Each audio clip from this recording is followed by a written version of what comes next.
is there any like safety advice that you can give of any kind to people that are trying to Fachi? Like any little tip, any little anything, like, maybe they need to get to John Chang's level before you do it. Maybe it's you got to get to Wang Liping's level before you can do it. Like, I don't know, I don't know. Is there any kind of little advice you can give to people? And the ability to Fachi comes from the ability to touch the soul. People gatekeeping traditions and gatekeeping knowledge, gatekeeping wisdom. I really need to give people a very, very firm wake-up call when I say this. There's nobody gatekeeping anything. Most people are safekeeping things. Probably shouldn't say this. Again, I'm giving up more than I should when I say it, but I will say it. Sometimes there are masters that can seal those leakages for you. But a lot of the time, I'm going to create leakages specifically so that you don't progress. So they can create a leakage in your field just as much as they can seal if they don't want you to progress. I think we'll leave it at that. It's funny because it's one thing I can't talk about. Oh, I'm sorry. Believe it or not. Should I cut this part out, or should No, you don't have to cut it out. This is where the announcement is going to be made. I think I'll let you make the announcement. All right, what's up, everybody? So, shocking return. P is back. Probably, before it was probably Chris Fazio was probably the most popular person on my channel, but now it's guaranteed for sure been replaced by this unknown gentleman here, Mr. P. He has for sure became the most popular person on my channel. Everybody wants to, hear from him. There's one user that keeps saying like, bring back P, bring back P, bring back P or something. It's hilarious. I don't reply to that guy, but, I hope that guy's happy, that P is back. It's hilarious. But really, all jokes aside, your knowledge has had a profound impact on my life and others as well. You have no idea how many messages I got from people saying like, wow, this interview shocked me. This interview was seriously life-changing and stuff. And so, you really, really did, impact people's lives, and your wisdom and knowledge is just absolutely phenomenal, incredible. So super honored to have you back today. So Pete, I want to start out with a Q&A session. Then I have 6 or 7 or so personal questions of mine that I want to get into at the end. And guys, I just want to say, definitely watch the entire video to the end, because we have a big announcement possibly at the end. So, okay. So with that being said, let me pull up real quick some of the questions the audience had from the first interview. So, all right. So let's get straight into it. Okay. So I'm going to ask, so the first question someone asked was, I was curious about what you thought about mixing in Kundalini yoga with Qi practices. What is your answer to that? Well, we kind of talked about Kundalini in the last interview, and I explained to people that the process is extremely high level. And if you understand the difference between Kundalini yoga and the classical Kundalini, you know that they're night and day. So really, Kundalini yoga is kind of a very, very modern, fragmented, confused misinterpretation of an ancient practice. Because of that, you must understand that you're dealing with something that is not very complete, very accurate, or very, how would I say that, authentic. And I wouldn't recommend getting involved with for that reason alone. But I think maybe I should reiterate to people again just how difficult Kundalini is to work with.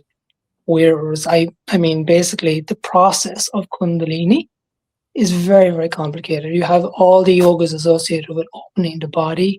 You have all the yogas associated with purifying the mind as well. Then you have to go through a process of balancing the 3 major nadis, which are the Ida, Pingala, and the Sushumna. After you do that, you have to get the energy to go into the central channel. You have to ignite it to burn up purified nadis. Then you've got to stimulate the brain center to activate it in order to get the first bindu to arise. When that happens, the amrita comes down, which is the equivalent of the jade fluid in Taoism, or the wine of immortality, if you want to call it that, or the nectar of the gods in the Western traditions. Once that comes down, you're put through another series of tests related to your desire specifically. If you can pass those tests, which are extremely difficult, because you have to go through, your desire gets amplified times like 1,000. Basically, it's so difficult. It's where you have to be very, very carefully watched by a teacher that you don't go astray. It's where any type of sexual deviations might happen or anything like that. You can just become a complete kind of a slave to your desires if you're not careful. And if you can possibly get through that, which is very, very difficult, the second bindu will arise, which is the red bindu, and then they're brought together to create another fire, which is sent down to even stir the kundalini. That's the first point where the kundalini even starts to be touched. Before that, there's no kundalini. Then that kundalini goes up, and then it enters the top, and there's what's called a lightning strike. It comes back down, and it starts to open the chakras. That's the first point at which the chakras can be opened. So this kundalini process is a lifetime of work, and it's a lifetime of full-time work. It is extremely difficult to do. So because of that, I can tell you this much. I know personally one person that teaches authentic yoga practices. They're not very well known, but they've got an authentic lineage from India. And as they said to me, Kundalini is a lifetime of mastery. There is no way around it. So because of that, I just would recommend avoiding anything with the term Kundalini attached to it, unless you're ready to give up your whole life and you have access to the right teachings. Quick question. So this Indian yoga teacher, is he accessible? Does he have an online presence, or is he like underground, kind of like you? Underground. Okay, gotcha. Okay, yeah, I figured so. Okay, very cool. Okay, so let's get to the second question now. I was curious if you, Mr. P, would have anything to say about dreams, as in what significance might they bear? Interesting question. Before I want to add to this question. So I recently interviewed Mr. Tigo, the mind of Bizel, I should say, on this channel a few days ago, last week. Yeah, right. Yeah. Anyways, I interviewed him. He said something about he was doing internal cultivation in the dream, and while he was cultivating in the dream, like the energy was like cultivating apparently in the dream is like a lot stronger or something like that, and energy was like really overwhelming or something. Yeah, first let's answer this person's question, but my question to you is it possible to cultivate energy during a lucid dream? I remember Mr. Gamadian saying something along those lines as well, like how he healed his injury or something in the lucid dream. What is your opinion on this? It's a touchy topic, and I have to be careful what I say here. I have to be very careful, but I'll try and go as far as I can.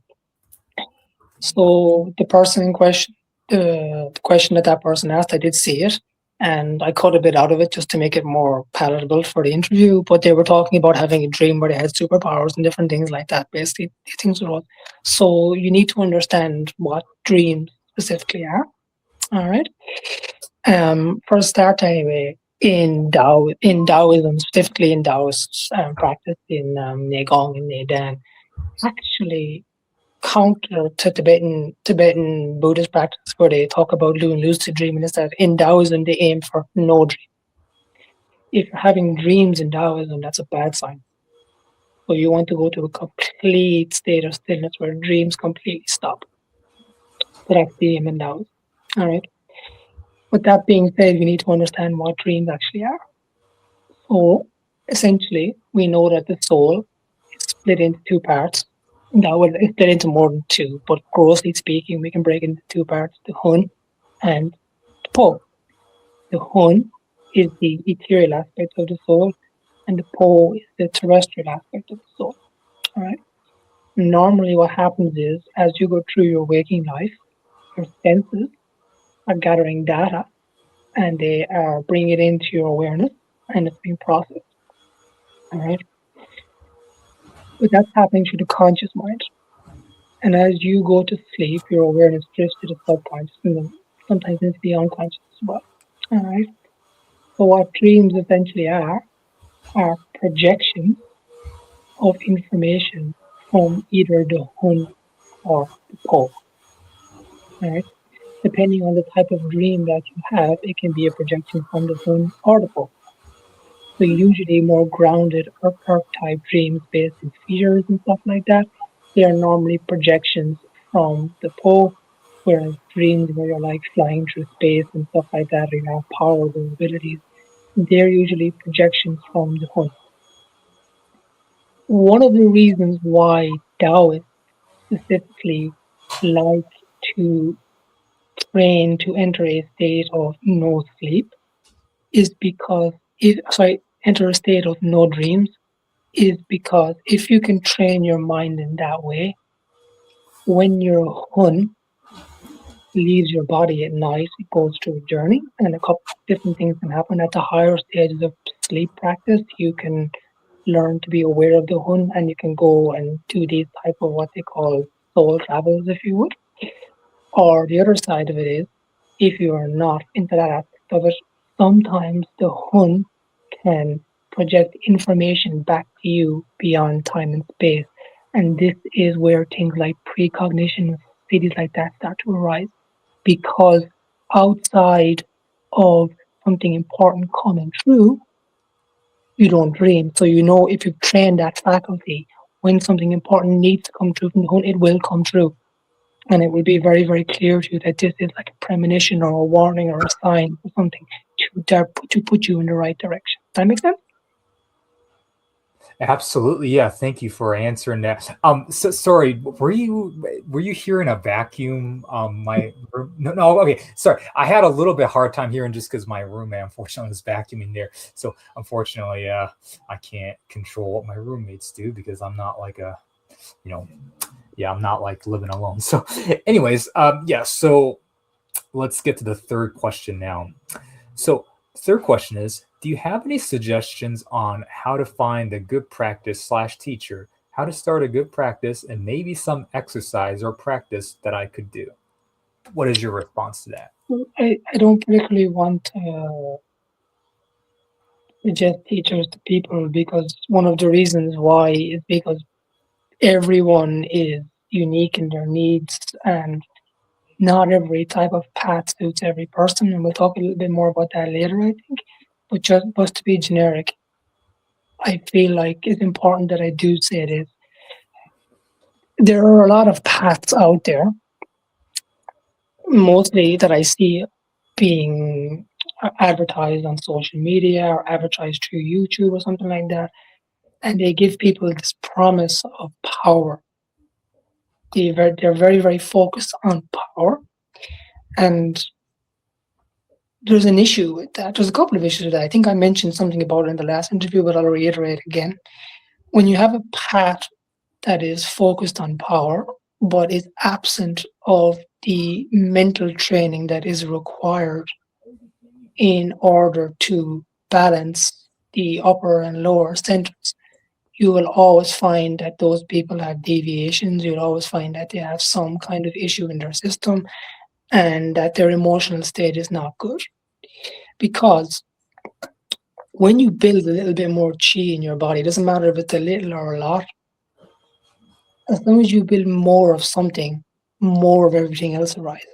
So if you're an angry person, more of that arises.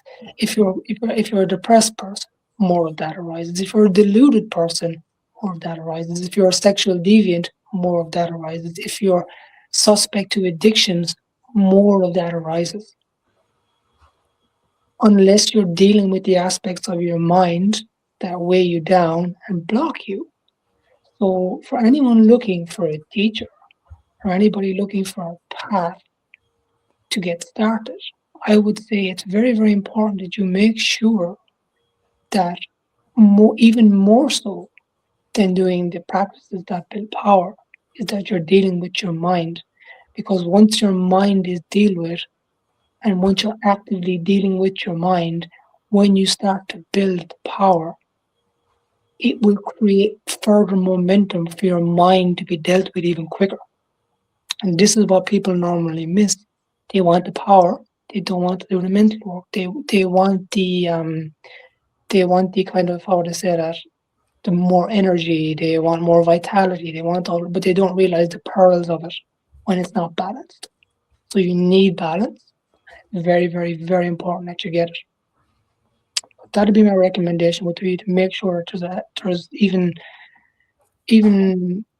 I would say at the start a lot of emphasis on dealing with your mind. Excellent. Yes. Thank you for that response.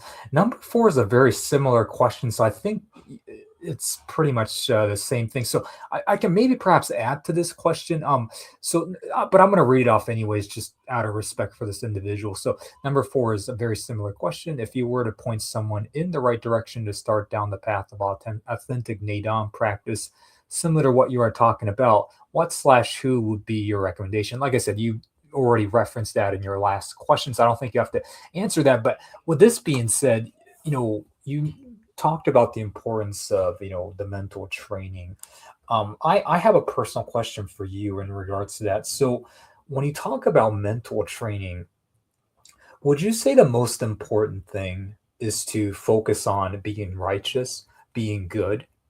Do you think that is like the core of it all? Many religions talk about just being righteous, being a good person. You think that's the most important thing, and maybe perhaps not dealing with your traumas and things like that, maybe, and not get lost in that type of thing. What are your opinions on that? That's an interesting question. That's a really good question, actually, because we need to understand a lot about why so many traditions focus on specific mental qualities. And they always talk about the same ones. They always talk about, like you said, kindness. They always talk about selflessness. They always talk about forgiveness. They always talk about equanimity or peacefulness. They always talk about being present. They always talk about not getting angry and things like that. So why is that? Well, behind every mental faculty, behind every mental action, there's an energetic response. And and this is what I think a lot of teachers don't discuss with students, and I know they don't, because they just don't talk about it, is the relationship between the mind, or the mental body, and the energetic body. So let's say, for example, you go through an experience, and it's a strong one. Somebody really, really, really, really hurts you. All right. It creates something in your mind, it translates down to your energy body, and it sticks like glue or sludge. All right. And every time something happens to you that reminds you of that, let's say someone insults a feature on your face or whatever it might be, someone that you really care, maybe someone that you had an attraction towards, and it hurts. And then somebody else says it, piles back on again, piles back on again, piles back on again. And it's making you more upset and it's making you more angry. It's creating blocks in your system. And it's creating heaviness and density. But over time, those things start to manifest as health problems because the mental, the energetic, the physical have an interrelationship between one another. So when someone like Buddha or someone like Jesus talks about forgiveness, they're talking about release, they're talking about letting go. Well, what are you doing? You're not just forgiving the person. You're also releasing the energetic structure that was created from that experience. And when you are releasing that energetic structure created from that experience, you're also releasing a part of yourself. So you're acting in a way of selflessness. When you are forgiving someone, you're not making it about you, you're letting it go, you're releasing it. Because you can hold it against them and create as much self as you want. But as you know, most of yourself is just blocks and issues and traumas and experiences. And when you start to let those things go, the qualities that they ask you to embody start to arise naturally. But until they do, you have to practice and train your awareness to gravitate towards them. That makes sense? Absolutely. Yeah. Thank you for that response. Let's get to question 5 now. Okay. So so question 5 is, what are the reasons you abandoned your Taoist cultivation, Neidan slash Neigong, in favor of Buddhist cultivation? What is your response to that? Well, I can't say that I necessarily abandoned it. That's not really true. Rather, what happened was it feeds into another question that comes up later, but I'll try to be as detailed as I can with this. I didn't necessarily abandon it. It was just that one of the teachers that I was working with at the time was very focused on the lower aspects, or what you would call the Jing and the Qi and stuff like that. But when I started training, I was having an incredible amount of Shen-based experiences. And when I started to speak about those experiences, because that teacher always taught in groups, it was never really one-to-one at first with this teacher until I met another teacher. They taught me one-to-one. But when I was with this teacher at first, I started to ask questions, and I was starting to get raised eyebrows, and I was starting to get almost like kind of a suspicious looking face. And what I could see was the teacher was uncomfortable with me asking those questions in public because I was touching on things. And a few times they hinted at, like, well, I don't like to discuss the results of success because I don't want to prime people, or I don't want to make them think that they're having a success, or I don't want to tell them what it looks like when you get it right. So if I tell you that that's correct now, like, for example, then 10 other people are going to hear it, and they're going to go and imagine that you're doing it, and they're going to think that they got it right. So they're going to delude themselves. So they didn't like to discuss the results. It's just the methods are there, and some people get them and some people don't. And that's also usually a test of people when they're considering who would be right for initiation. Can you work out the method by yourself? Can you get the result that's required? So after a while, some of the experience became very intense, where I started to have contact with spirits, and I started to enter into states where karma was playing back to me and getting resolved, and I was seeing past and future incarnations. It gets a bit dicey. I don't want to say too much again to prime people or something like that. But when I started to have these phenomena occur, and then after that, I started having physical phenomena occur, like we talked about the different types of chi emission and being able to help people with illness and stuff like that. It just felt like I wasn't getting the guidance that I needed in a group setting. So I met another teacher from the Long Menpai tradition, and they started to help me one-to-one in private. And when they started to help me, they basically said to me, "It's like it's like you've got the answers to these questions already. Like everyone's taking a test, but you've already got the answers." And I'm like, "Do you know why?" And he's like, "No, not really. I'm like, I can't tell why it's so almost intuitive, the way you're going into these states and you're getting these experiences, and not just having one-off experiences, but anchoring them into yourself, where they're becoming almost like permanent faculties, where when you train them, they keep rising, you keep coming, you keep coming." I just felt really, I felt really lost. So I was already training in the Buddhist tradition alongside it as well, and I just dug as deep as I could. And I looked and I searched and I dug around, and eventually I found my way into what I'm doing now. And what I realized was, when I got into that tradition, over time, again, the tests were quite strange, because a lot of them weren't spoken about. It was just like, do the practice, see what happens, do the practice, see what happens. We won't tell you to do the practice. Give us the results. Okay, practice more, practice more, practice more. And if you get the results, eventually I started to learn, okay, wow. And then I started with, okay, they got alchemy here. Oh, a lot of alchemy. oh, then I realized, okay, this is just another alchemical tradition. And yeah, I think once I realized that in that Buddhist tradition, they had these things that I was experiencing laid out clearly as markers of progression. And that helped me to say, okay, you know what, these people, and then of course I was getting more one-to-one instruction as well. So when I was getting that, I could speak openly and I could speak freely to a teacher without worry about me priming somebody else. And when I got into it and I realized, okay, this is definitely more suited to me, I just thought, well, I don't really need to engage in the Taoist practice as much anymore. Doesn't mean that I don't train what I already learned. It's just not my priority anymore. I have a different set of practice that I adhere to, but I still do some Neigong practice from time to time, and I still do some work. And there is crossover between the two as well.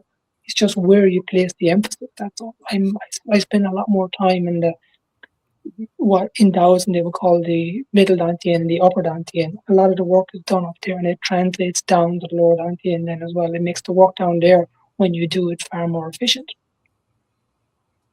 Excellent. Yeah, thank you for answering that. So let's get to number 6 now. Number 6 is I'd like to ask P if they could recommend any health or spiritual maintenance practices for ordinary people who aren't seeking great powers or lofty spiritual achievements, but simply want to stay well, keep their direction, stay centered, and live as healthy and spiritually balanced life as possible. So I have the same question for you to you as well, pretty much. What is like the best qigong or nigong practice for health? Honestly, I'm not seeking super, spiritual enlightened experiences as well. Like I would much rather know about health practices. I want to add to something, because I know P fairly well. We're friends and we got to know each other over the last few months. I don't know if I can cut this part out if you want me to, but this guy hardly sleeps because, and I know that for a fact because we literally talk in random times and, you know, uh, his in his Ireland time, and whenever I talk to him, he's like, yeah, I know, I'm fine, and he never yawns and stuff. Like he's just like, yeah, no, I'm not. I never get tired and stuff. And he also looks super super young for his age. Like he's the same age as me, 36 years old, but he does not look 36 at all. I mean, he's pushing 40. He does not look 40 whatsoever. So clearly, whatever he's doing is allowing him to stay young and also you know, allowing him not to sleep. So, what is the best practice? Just if people are just strictly seeking health, like I want to know that as well because that's what I mean, that to me that's my top priority as well. Like I mean, honestly, I got into this for personal empowerment, anyways. So, what is your answer to that? Well, I think I should say I do sleep. I just what happens is when you start to have a level of success in internal work, and I'm not talking about simply qigong. I'm talking about neidan specifically, and like high level neigong or the start of neidan. And when you start to build a bit of qi and you start to more even so work with the shen, your need for sleep and food do decrease quite a bit. Funny enough, when you're doing neigong work and you're trying to build power, you'll need more of both. But when you start to contact the shen, something changes in the way your metabolism and your cells work, so they become much more efficient. So now all of a sudden 1 meal works like 3 meals. And now all of a sudden 1 hour sleep is like 3 hours sleep when you get to a high enough level. Basically. So that's kind of where that happens. But to talk about health and wellness, that's a really good question. Because I find that people fall into two different camps, two different categories. You have to understand what your poison is, basically, in my opinion. So for some people, their poison is how they live physically. Do they ingest a lot of toxins? Do they take drugs? Do they drink alcohol? Do they eat crappy food? Something like that? Do they not get enough sleep? Or there's that side of things, do the exercise, for example. And then there's the other people who have afflictions of their mind, where they're constantly tormenting themselves with anxiety, or they're constantly worried or stressed or depressed, or they're self-depreciating or something like that. So depending on what type of person you are, actually, you may require something different or both.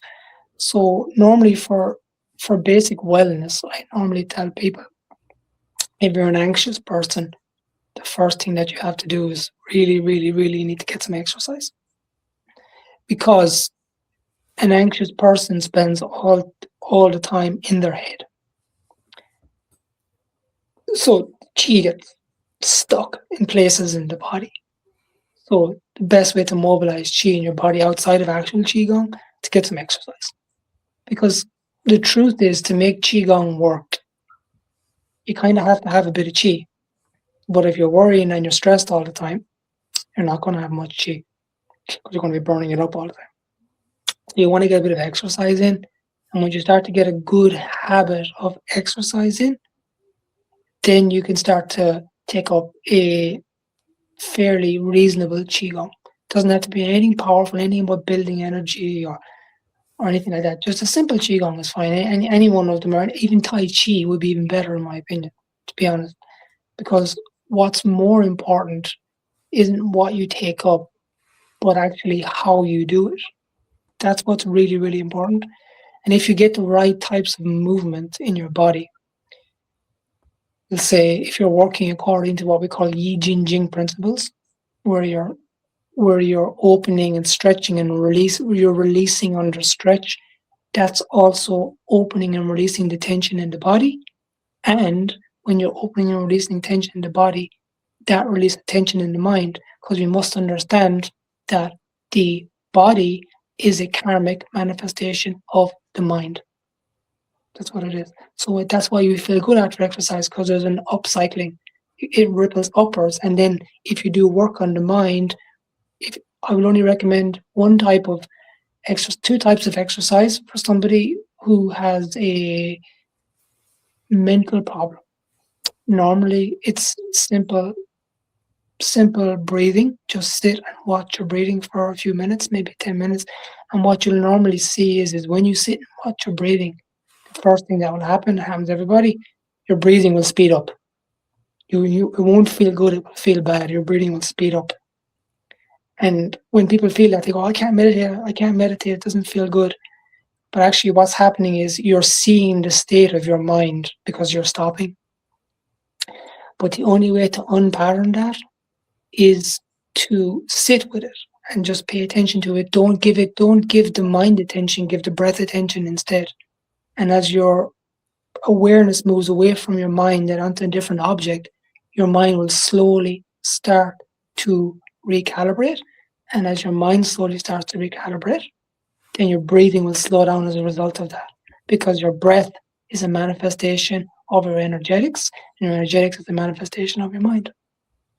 So I would just recommend those two. Pete, so I exercise a lot, and if I don't, I'd literally go crazy, which because I'm a very anxious person, so I always worry about money or whatever, and I'm just naturally like a very anxious individual, and so I exercise a lot. Like, I work at a physical job. I'm not really working. I'm only working part time at the moment, but at a different store than I'm supposed to be working at. A totally different story, but anyways. Yeah, like, I work out a lot, but like lately, the last 6 months, because I box, but like I really, really have bad footwork. So I was really, really committed to like, getting like becoming amazing at jump roping and stuff. And I just been jump roping like crazy. So my calves are always freaking sore, like I always have a hard time walking. But like my other parts of the body, like last 6 months felt like it's becoming weaker. And when I do occasionally go box, like I can feel it, like I feel like I gas out and stuff when I like, hit the bags and stuff. And I don't know, maybe you're not an expert in answering this, but like, and I also get kind of anxious too, but like I don't know, like maybe because my calves are so freaking strong now, like maybe like I don't know the Chinese medicine system, but like the acupoints or the meridians there, they're like whatever that's down there that's connected to my organs, that's strengthened, but like other parts aren't so much. I think I don't know. I'm just thinking off the top of my head. I think that's You what's happening. Maybe to me, I don't know. What are your thoughts? yeah, well, I know for a normally, fact my calves are incredibly strong right now because I've been jump roping like crazy like 6 months. yeah, normally the two things are like excessive exercise does create tension in the body. That's true. So when it does create tension in the body, you will feel a difference in your mind. So one of the ways you get around that is by balancing it. So you want to build whole body, kind of want to build your whole body up. But the other idea is that, and it goes back to what I said about training, like something like Tai Chi or anything with Yi Jin Jing principles involved in it, because when you do exercise that, like jump rope or push ups or press ups or anything like that, the muscles are contracting all the time. But Yi Jin Jing is the complete opposite of that. The muscles don't contract, the muscles actually stretch and release. So that's why bodybuilders often become so obsessive compulsive, because they're carrying all this stored tension and stored patterns in their body. And you all know the longer they do it, the bigger they get, the more obsessive they get, the more compulsive they get, because they're storing and compressing the patterns in their body rather than releasing them. So really and truly, if you wanted to do something to help that, you would start to do a practice that way. Because let me be clear about this. If you start to work Yi Jin Jing properly, it is incredibly taxing. It is extremely hard work. You will sweat buckets, but it is not the same type of tension. It's completely different tension. It feels completely different. I'm sort of interrupt you, but the Yi Jin Jing that um like Shifu Yang Lei practices, like is that a good, is that what I'm, is that something I can do? Is that what you're referring to? I wouldn't necessarily I would refer to something more like the type of Tai Chi that you would normally see done. Because when you look at Tai Chi and you watch the way they move, it looks very, very slow and graceful.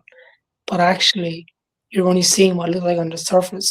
What's happening under the skin is that everything is being stretched and pulled like a drum skin. Have you ever seen the skin of a drum being pulled over it tight? That's what's happening underneath in what we call the huang or the wetsuit. It's being stretched and pulled open, almost like a bed sheet.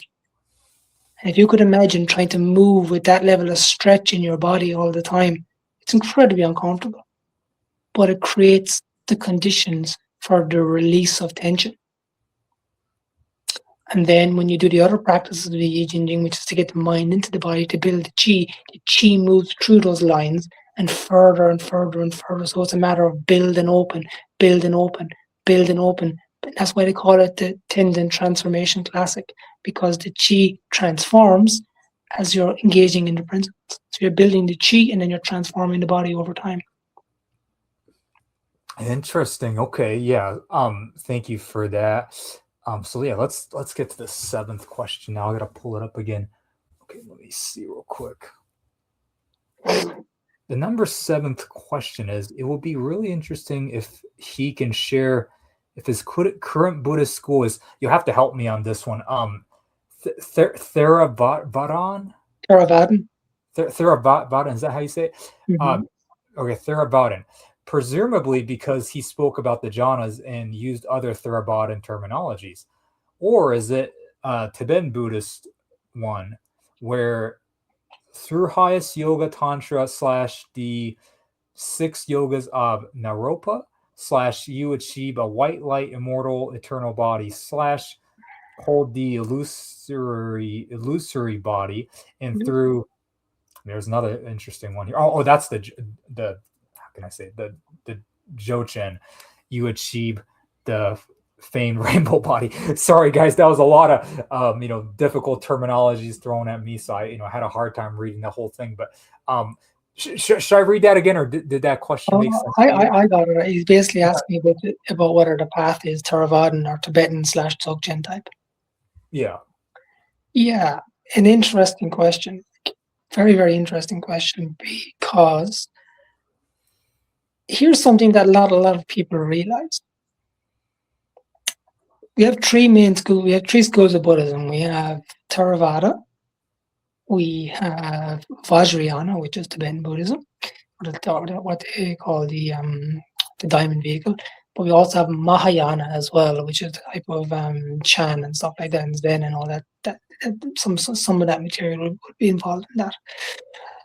So, what's interesting about all of those schools is they have public-facing traditions, and they also have private traditions.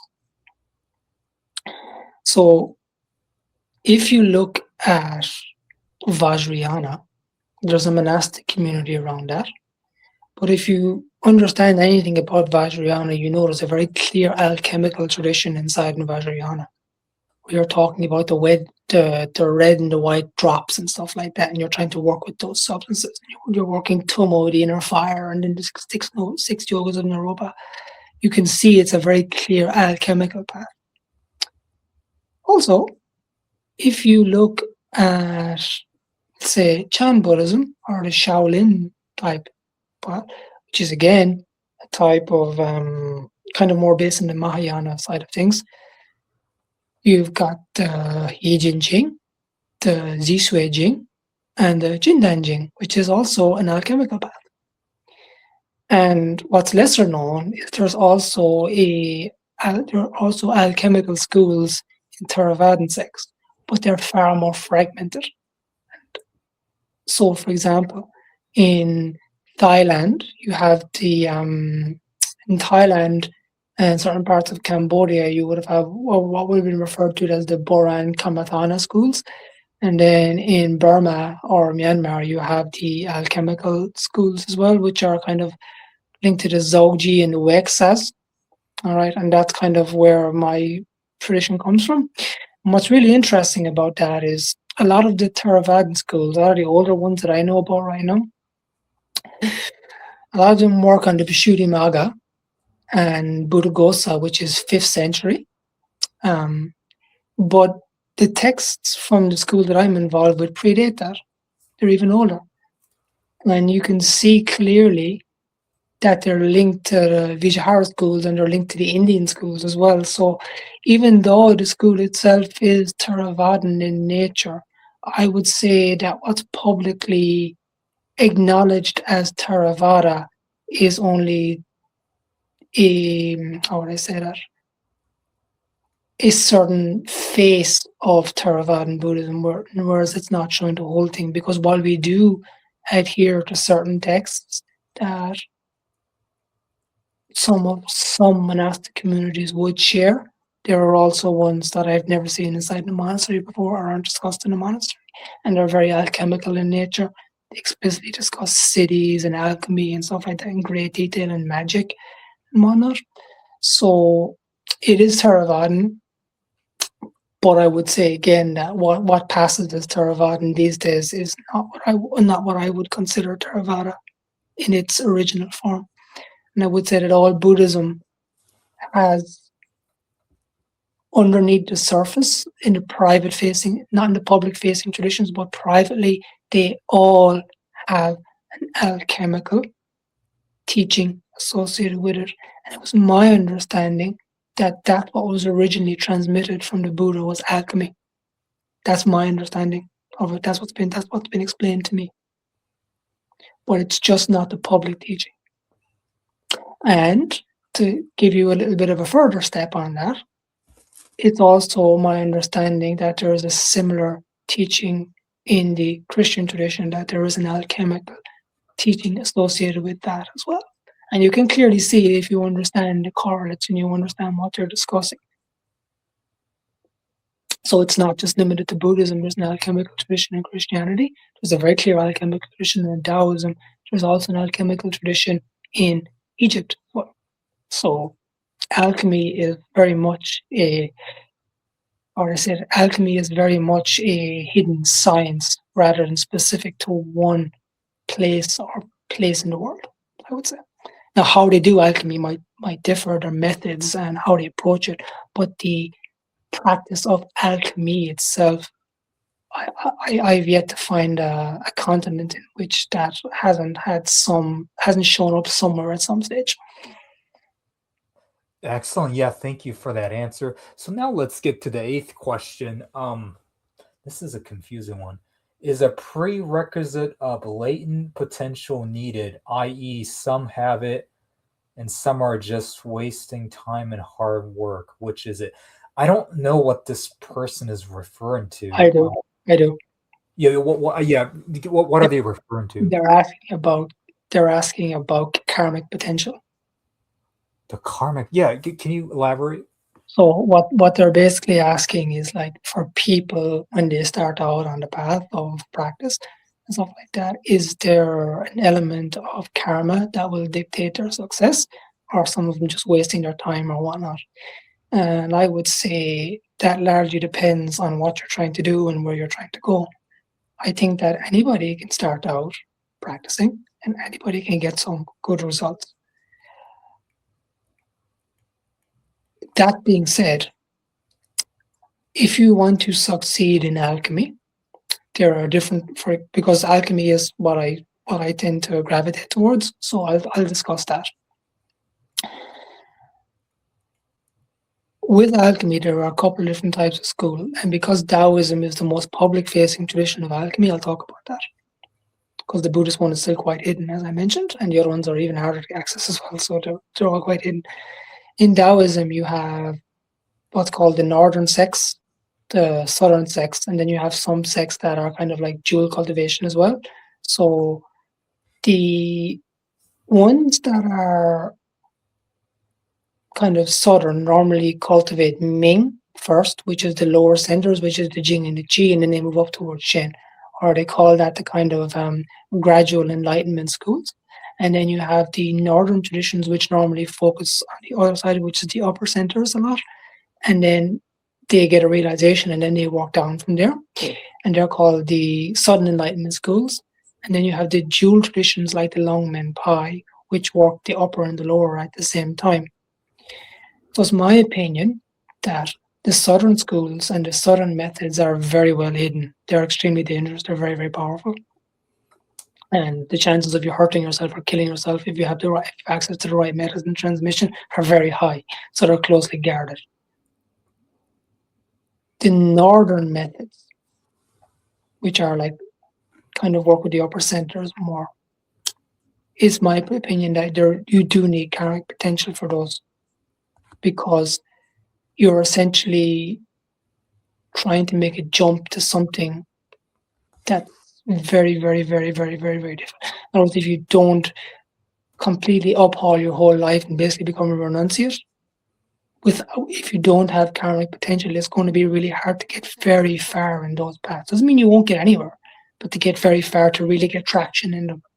So what that leaves you with is the dual cultivation paths, which work at the lower level and the higher level at the same time. And what I would say for anybody could have a decent measurable degree of success in the dual cultivation path, provided you have a good teacher and provided you're doing the work in a balanced way. Because the work, as I said in the earlier question you were asked about how to start out training, you do need balance. You do need to sort your mind out. You do need to sort your body out as well. And if you work with the two of those at the same time, they'll mutually support one another. And that's wrote about in a lot of texts. It's wrote about in the Yellow Core Classic, for example, the interrelationship between Jing and Qi and Shen and how they work together to support and build. So if someone is starting out and they want to know what's the best possible chances, if they don't have the right karma, it would be the dual cultivation, the middle schools. What I call it, not the middle school, something else. I would call it the dual cultivation schools that work on Jing and Ming at the same time.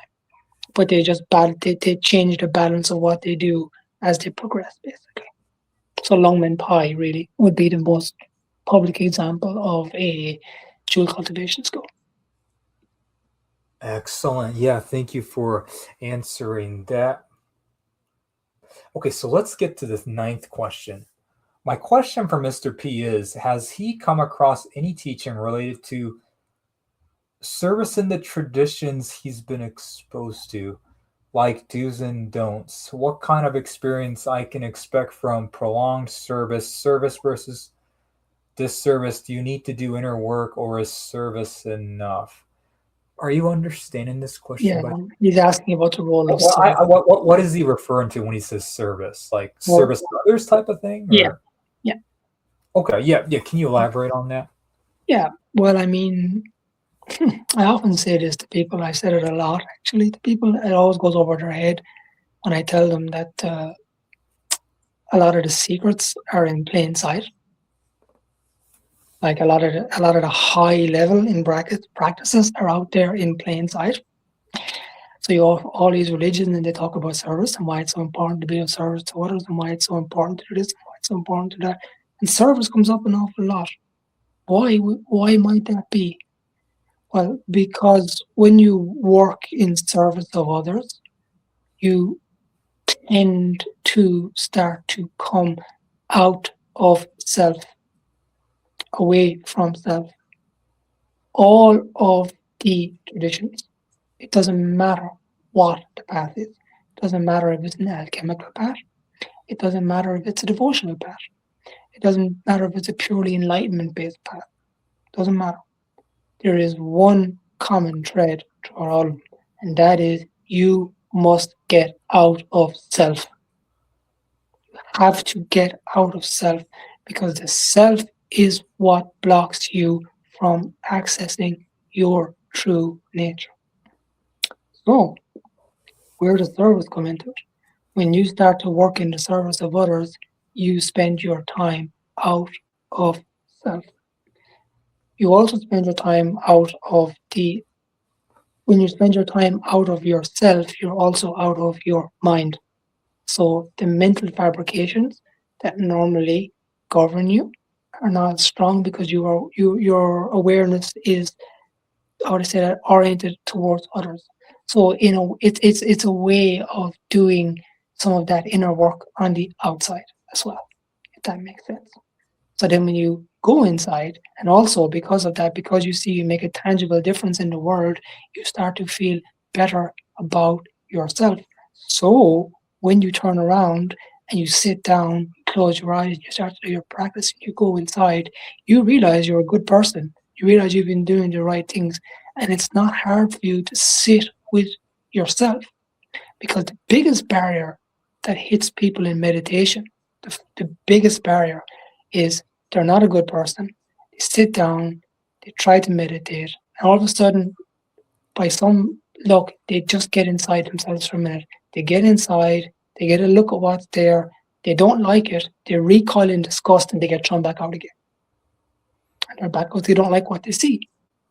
So by being of service to others, by being of function in the world like that in a positive way, by being a better person, it serves the outside, but it also serves the internal work as well. So it's got a dual function basically, and it creates better karma too. So I hope that kind of answers the question. The I, opposite side of that, I have a question for you. You mentioned karma just now. yeah, Often in Buddhism and Taoism and Hinduism, like these Eastern religions, really put a huge emphasis on dissolving karma, right? mm-hmm. Do you think being service to others, like doing things purely out of your heart, like my channel, like I don't really make money. It's a service more than it's like a charity more than me.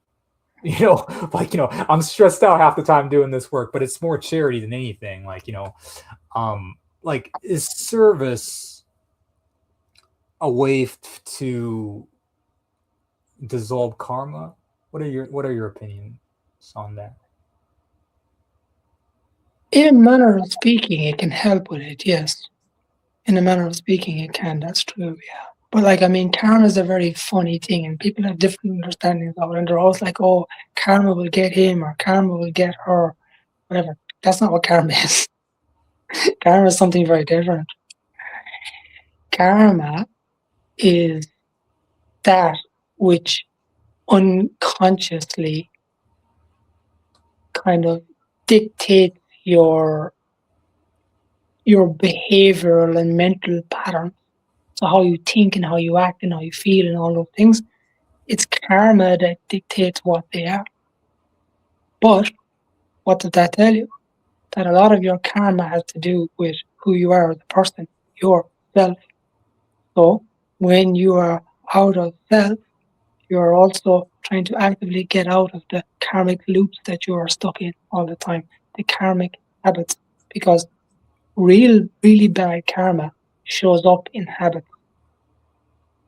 It shows up in habitual tendencies, and especially habitual tendencies that you're not even aware of. So that is why all these traditions talk about mindfulness as well, because they ask you to become mindful of your habitual tendencies so that you can change them. So being of service to somebody allows you to come out of habitual tendencies, especially if they're selfish. And by the virtue of doing that, of course, you start to generate a different frequency. You start to change your energetic functioning. That answer your question? Yeah. I try to talk about, like, the stuff that's popular as much as possible on this channel. You know, in the Mopai books, I think in Mr. Costa's book, it talked about how, I can't remember the story, but either John Chang's master or grandmaster had to deal with some type of karma where, because he, destroyed a village, um, did some harmful things, and he had to live with that karma or something along those lines. Like, when you do something bad like that, I mean, like, it lives with you and you have to live with that, right? That's like a universal law in Taoism. No, you don't have to live with it in the sense that it never goes away, because you have to understand that all things are impermanent. So there's nothing that's permanent, which also means that karma has to be dealt with, but it doesn't, like, it is I would say, like, a good way of describing this is a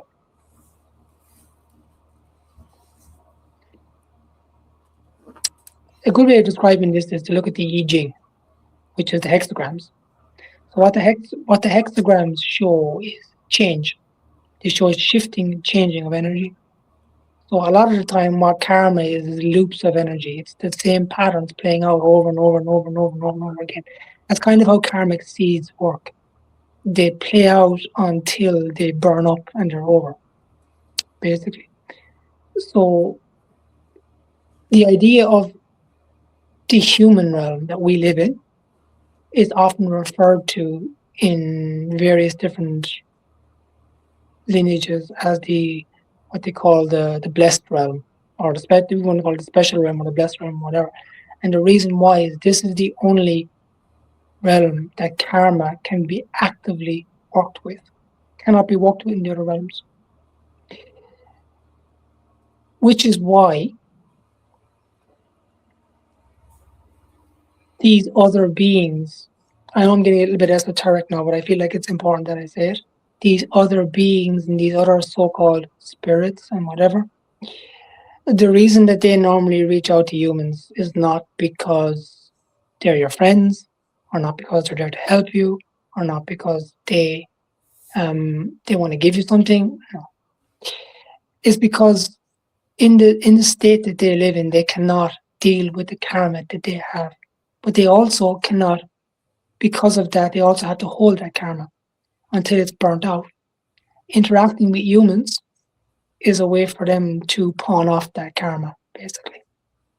If people have often heard of this story about selling your soul to the devil or selling this or whatever it might be, there is an exchange, all right, that is true. You are taking on karma, basically. When you deal with any entity at all, there is always a karmic exchange of some kind. You can always carry it. And it's even interesting, even if you don't even have to go to the esoteric. You can look in the real world. Look at what happens when people interact with teachers and they take chi transmissions from them and they take energetic exchanges. You take on their karma. you take a frequency from them, and you can even see people start to manifest certain personality traits or certain behavioral patterns, or they start to almost subtly imitate certain things about that teacher.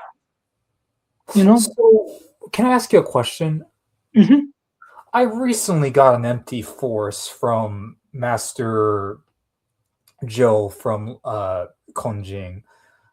Have I mean, Master Joe. I mean, I don't know him personally whatsoever. He seemed like he was definitely a great guy.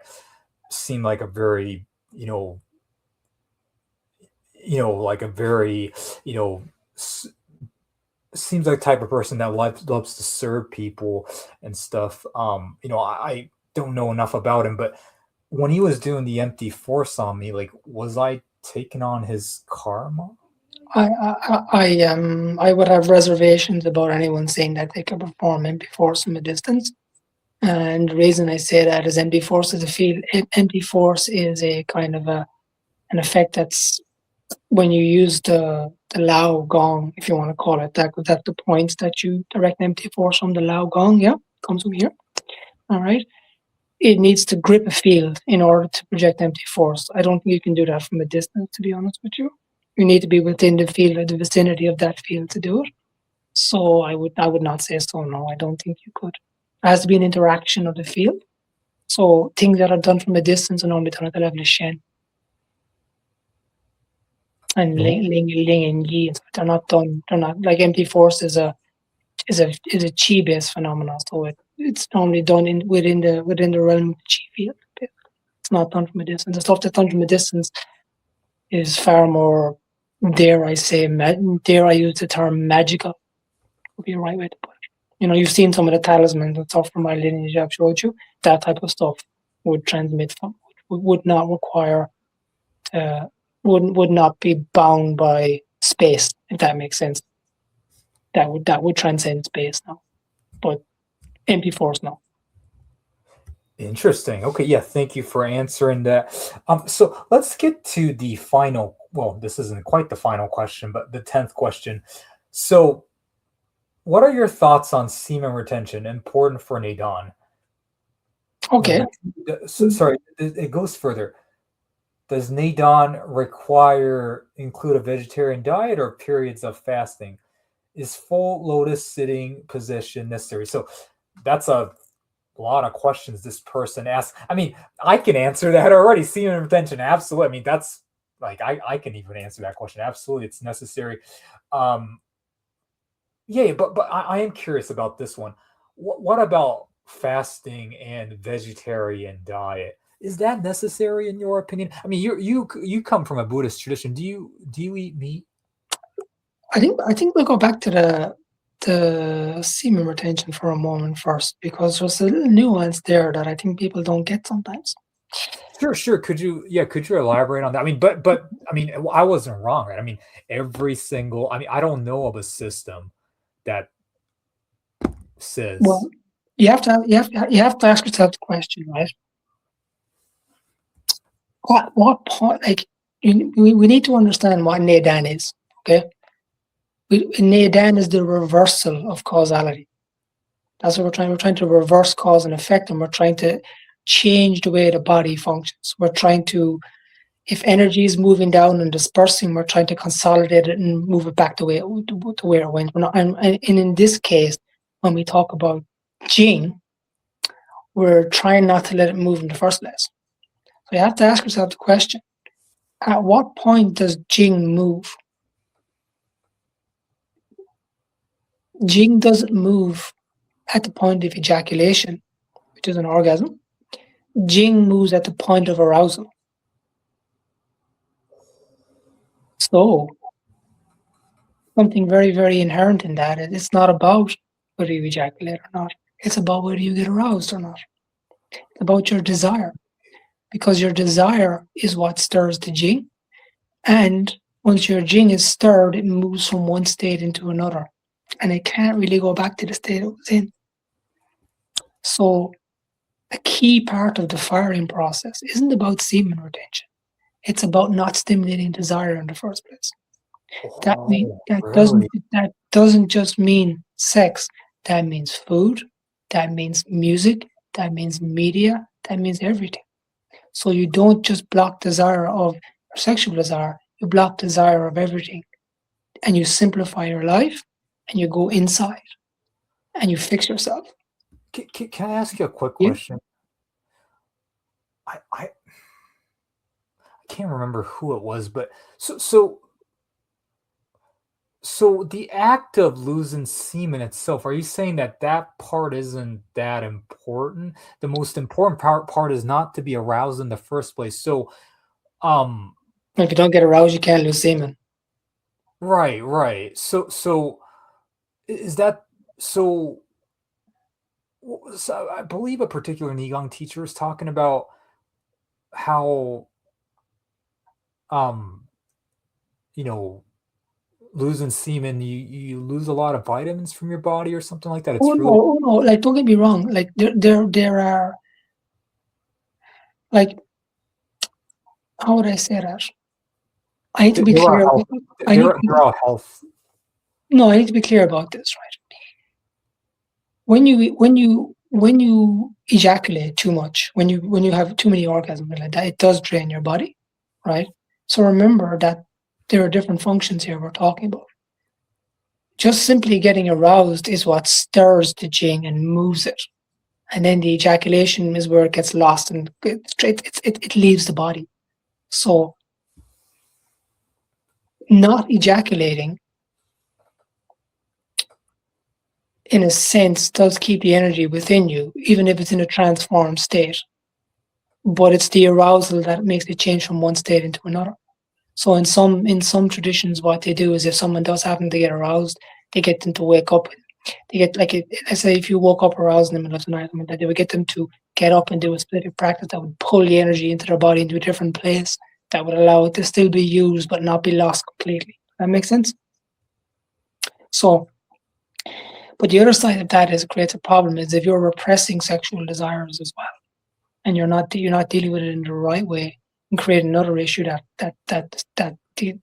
can almost create like a sexual deviancy inside you. So semen retention itself, in the way that it's traditionally taught, sorry, retention, if you want to call it that, isn't about semen retention. It's about complete sensory retention. You must rein everything in.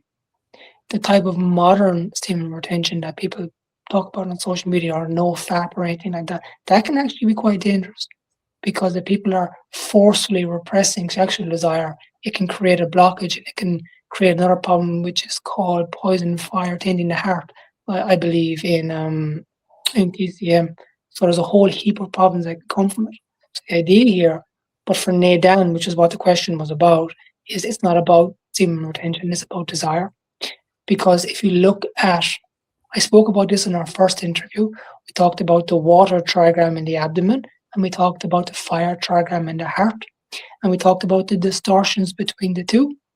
It's the desires and the emotions that are the distortions in the fire and water.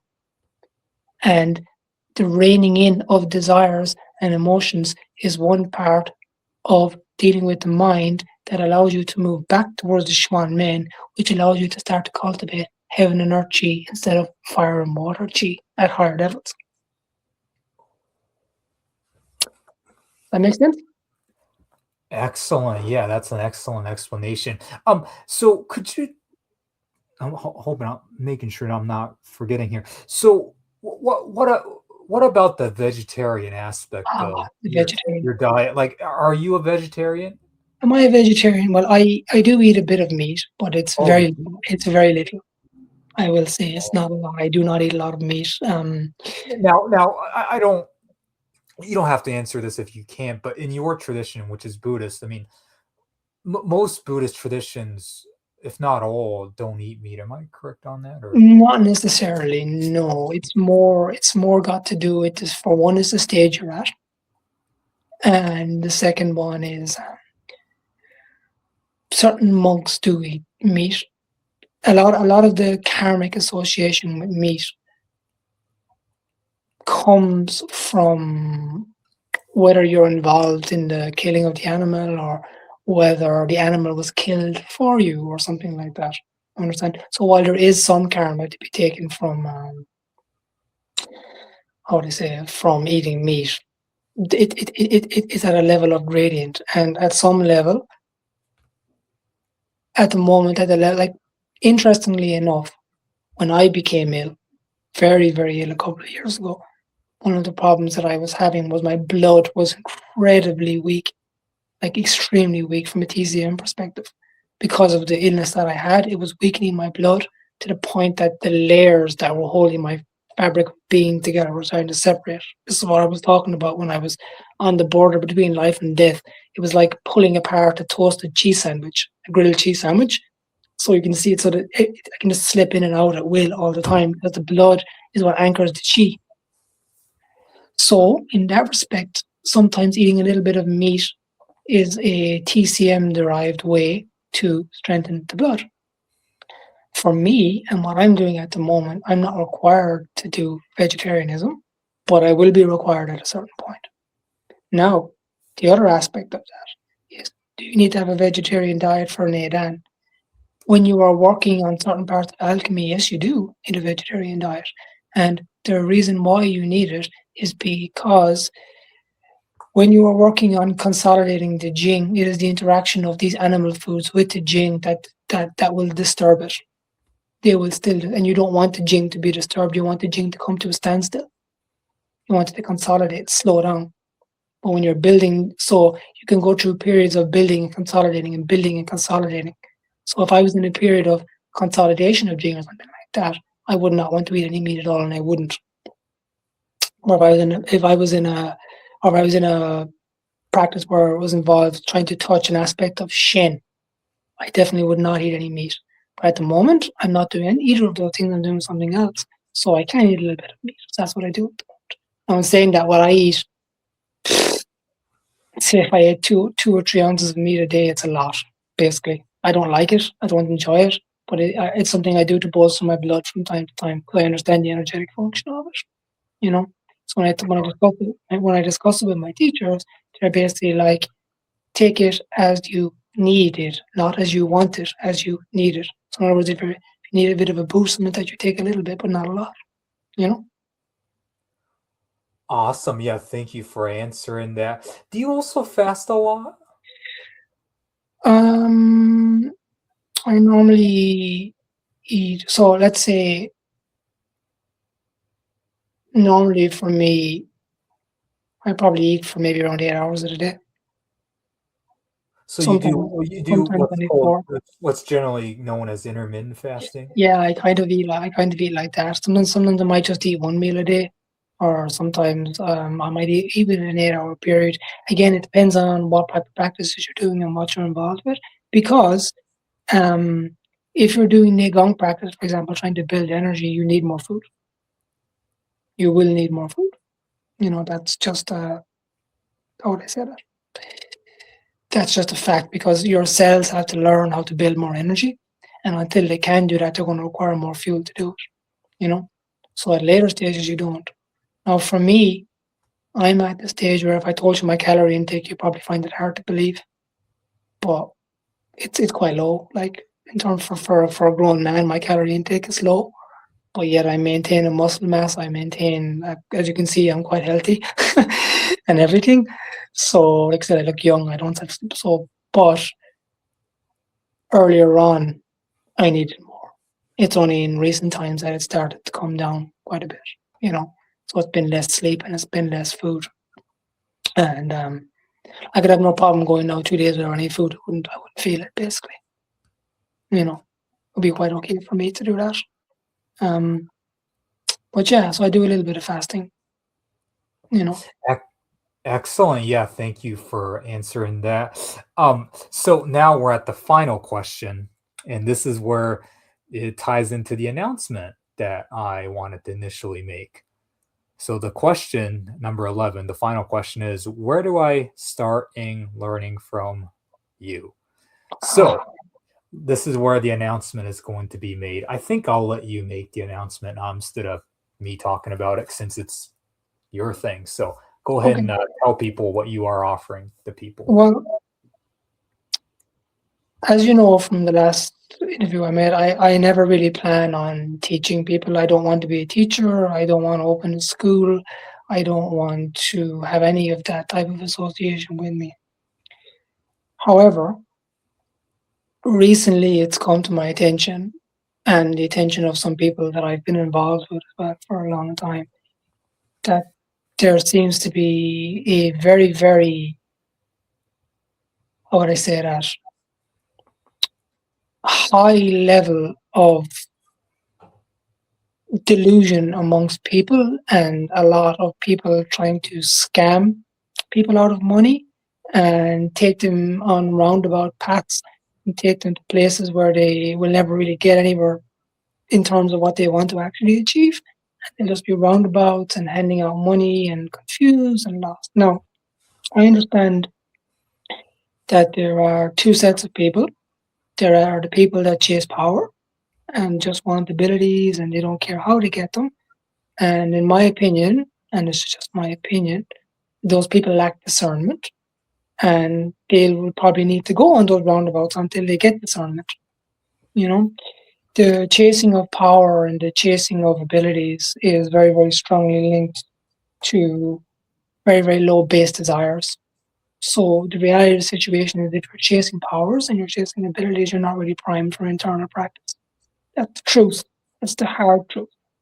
But I do understand that within that large cohort of people, there are a small amount of people as well that are genuinely looking for something real, that they want to try and approach internal practice from a balanced, nuanced perspective, that they want to be able to try and get at what sits behind reality, get a deeper connection to what goes on. And I genuinely feel for those people because I understand what it was like when I was looking for that as well. So, with that being said, I have decided that I will be willing to potentially help certain people if I thought they were doing this for the right reasons.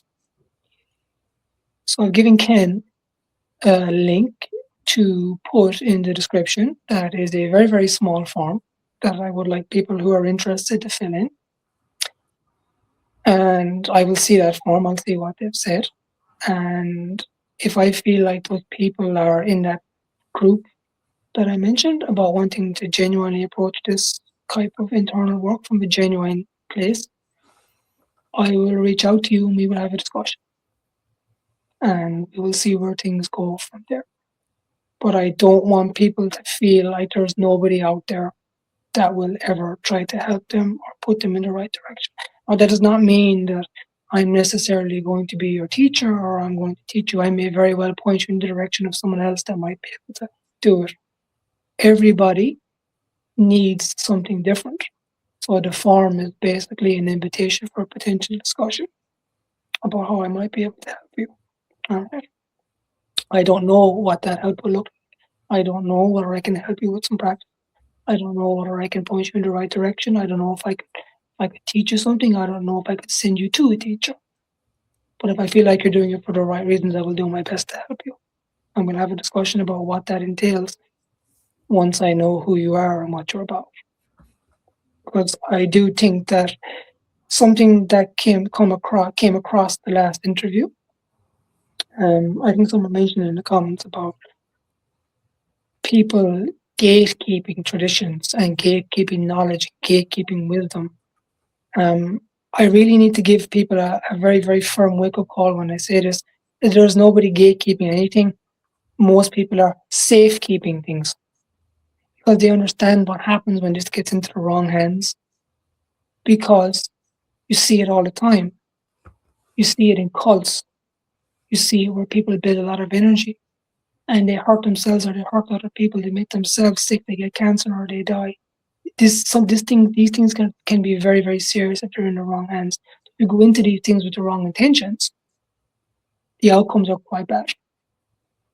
However, in saying that, there are also people that go in with the right intentions. And if I can help people that go into it with the right intentions, that would be a way for me to be of some kind of service as well. And that's something that I would like to do. So the offer is there to fill in the form. And if I think that you're genuine and sincere, I'll try to reach out to you and we can have a discussion. And I think that's all I can really say about it in public for now. I can't really say much more.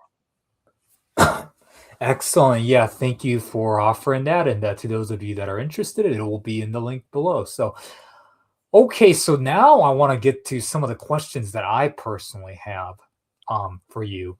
Sure. So, obviously we touched upon this already. So you kind of already answered this question, but you really don't sleep a lot compared to a normal person. So is that due to a lot of meditation?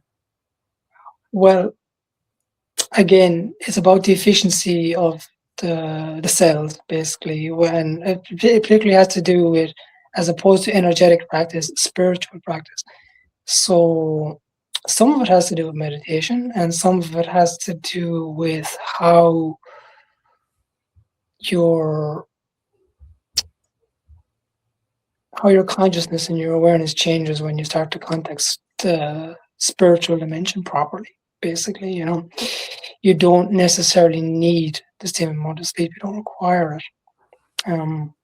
As you know, I'm quite a calm person. I'm quite a relaxed person all the time. So one of the things I find is that when I was younger, I would normally sleep about 6 to 7 hours. 6 to 7 hours would be a reasonable night's sleep. 7 would be a good night. 6, sometimes 8. Never, not often. But now, no, I don't need that much, and it has to do with, like I said, here's a good way of putting it. You know what happens when you go to sleep? You go into the dark room, and the various glands in your brain start to secrete melatonin and stuff like that throughout your body and whatnot. And of course, you've seen some videos of me practicing, and you know that I practice in the complete darkness all the time. You know that about me. And so you could say, yeah, it has something to do with the practices that I do, the sleep and the food. Yeah. Excellent. Yeah, thank you for that. Um, this is another question that I have, which you kind of touched upon already. So, but I'm going to ask it anyways again. So, is excessive meditation, can it be potentially harmful? Some people say if they're stressed out, they meditate and they come out of it and they go, oh, euphoria. I've had those experiences as well. But some people say, when they're in a stressed out mood and they started meditating and they start thinking negative thoughts, like it got worse for them. What is your opinion? Well, that's a good question because, I mean, for everyone that mentions the word meditation, if you want to call it that, like we have to differentiate between meditation and meditation practice. So if you are, I don't think I know many people that can meditate, because to enter into meditation is to enter into jhana, which is incredibly difficult. So normally what you're trying to do is you're trying to work on specific faculties that will take your mind to a place where you can enter jhana eventually. So whether that's working on mindfulness, whether that's working on concentration, whether that's working on whatever faculty it might be. All right. Now, the problem is when people start to go inside themselves and they don't like what they see. If they're a stressful person, if they're an anxious person, if they're an angry person, if they have habits that they don't like and their thoughts are playing back to them, they don't like it. Yes, in that situation, too much meditation can be harmful, because what you don't need is to sit inside and look at what you don't like. What you do need is to change what's on the outside so that you can turn back around and sit down and look. When you look inside, you see what you see is what you like. That's what we talked about earlier when it came to being selfless and giving acts of service. When you go inside, you like what you see. It's easier for you to sit with yourself. That being said, there are others that might say, "Oh, you can meditate too much and it's not good for you," or this or that. I think that internal practice needs to be balanced to a certain degree. So, for example, if you're doing sitting practice, you need to do some moving practices as well. You need to maybe do a bit of standing practice too. I've always been an advocate of those things. But I mean, if we're going to get realistic about it, and we're going to talk about serious practitioners for a moment, the barrier of sitting in the Longmen Pai tradition, just to get past the stage of novice, is 4 hours unbroken. That's the barrier of sitting. And the barrier of standing is 4 hours standing unbroken. So sitting meditation for 4 hours or standing practice for 4 hours isn't excessive for a serious practitioner. That is the baseline to move beyond beginner or novice. So for anyone that thinks that sitting for an hour or two is too much, no, I'm afraid you're much mistaken. You're not even past the level of novice, basically. Right, right. And I want to reference Mopai too. Like, isn't level one like a lot of meditation before you can get to level two or something? I think John mentioned like 1,000 hours or something like that, Yeah, wasn't it? right, right. Something like, yeah. So it's You it's know, a lot of, so yeah. I mean, you just got to learn to meditate, I guess. Like I the, hear that. the truth is, if you go into a proper meditative state, you don't feel time. Wow. Yeah, that's something that I need to definitely learn. You're I probably still don't know how to meditate. I'm assuming. well. Here's the thing: you're bound into time and space by your senses and your mind. And if you can get out of space and you can get out of mind and you can absorb into the energy body, if you want to call it that, and you can absorb into jhana, you're no longer bound by the senses. You're no longer bound by the mind. So you're gone somewhere else. So people like it's like your awareness becomes unbroken. So your awareness is completely absorbed. It's unbroken. So it's like you're in and you're out and time hasn't passed. You don't feel how much time has passed. That makes sense. So you're no longer bound by those things. And I mean, you can even see this for yourself. You've seen it when you're very, very busy and you're very, very active, you don't feel time pass. But when you're doing nothing, it's like you look at the clock and it's only 5 minutes, it feels like it's been an hour. Because it really, really depends on a lot of it depends on your senses and your mind and how they're engaged. But when you're meditating, very different. Yeah, excellent. Okay. Um, you know, you often tell me, like, when you look at certain people, oftentimes in Chinese medicine and stuff, Chinese medicine talks about blockages. Energy people, qigong people talk about blockages. But you often tell me, like, when I look at a certain person's auric field, you say this person has a leakage. And that Mhm. terminology was very interesting to me. Every time because we became really close friends, we talk a lot, and when you see certain people, you say like, "Oh, I see a leakage there in that person," and I found that to be really interesting. Like you use the term leakage as opposed to blockages. Mhm. Are they two different things? In a manner of speaking, yeah, they are. Because it's an interesting topic, actually, and we'll discuss a little bit of it now because it might help people understand that maybe certain people who are claiming to have abilities or knowledge or whatever it might be don't necessarily have as much as they think. So first you have to understand the difference between blockages and leakages. So I think everyone knows what a blockage is. It's where energy gets stuck somewhere. There's like a stagnant point, and they can occur. They can occur either bottom up or top down. And what that means is a blockage can occur top down, where the mind interacts with the energy body, and the energy body interacts with the fascial system, and then that wraps around and it creates compression. Could create it in the muscles or the vascular system or whatever it might be. And over time, those things become more and more and more and more stuck. You get pain, you get inflammation. Sometimes you get, like in serious cases, you get tumors and stuff like that. And that's a blockage. But a leakage, something a little bit more etheric. So leakage is basically where the etheric fields outside the body, so the energy body and the mental body and whatever you want to call it, the different layers, if you would, it's like there are holes in them associated with your health and your mind, things like that. All right. So what happens is with a blockage, energy can't move in the body in the right way and it can't circulate in the right way. With a leakage, the energy that's built inside the body can't stay in there as much as it needs to. So you start to leak energy out of your body, so you need more, basically. So you start to feel tired, you start to feel drained.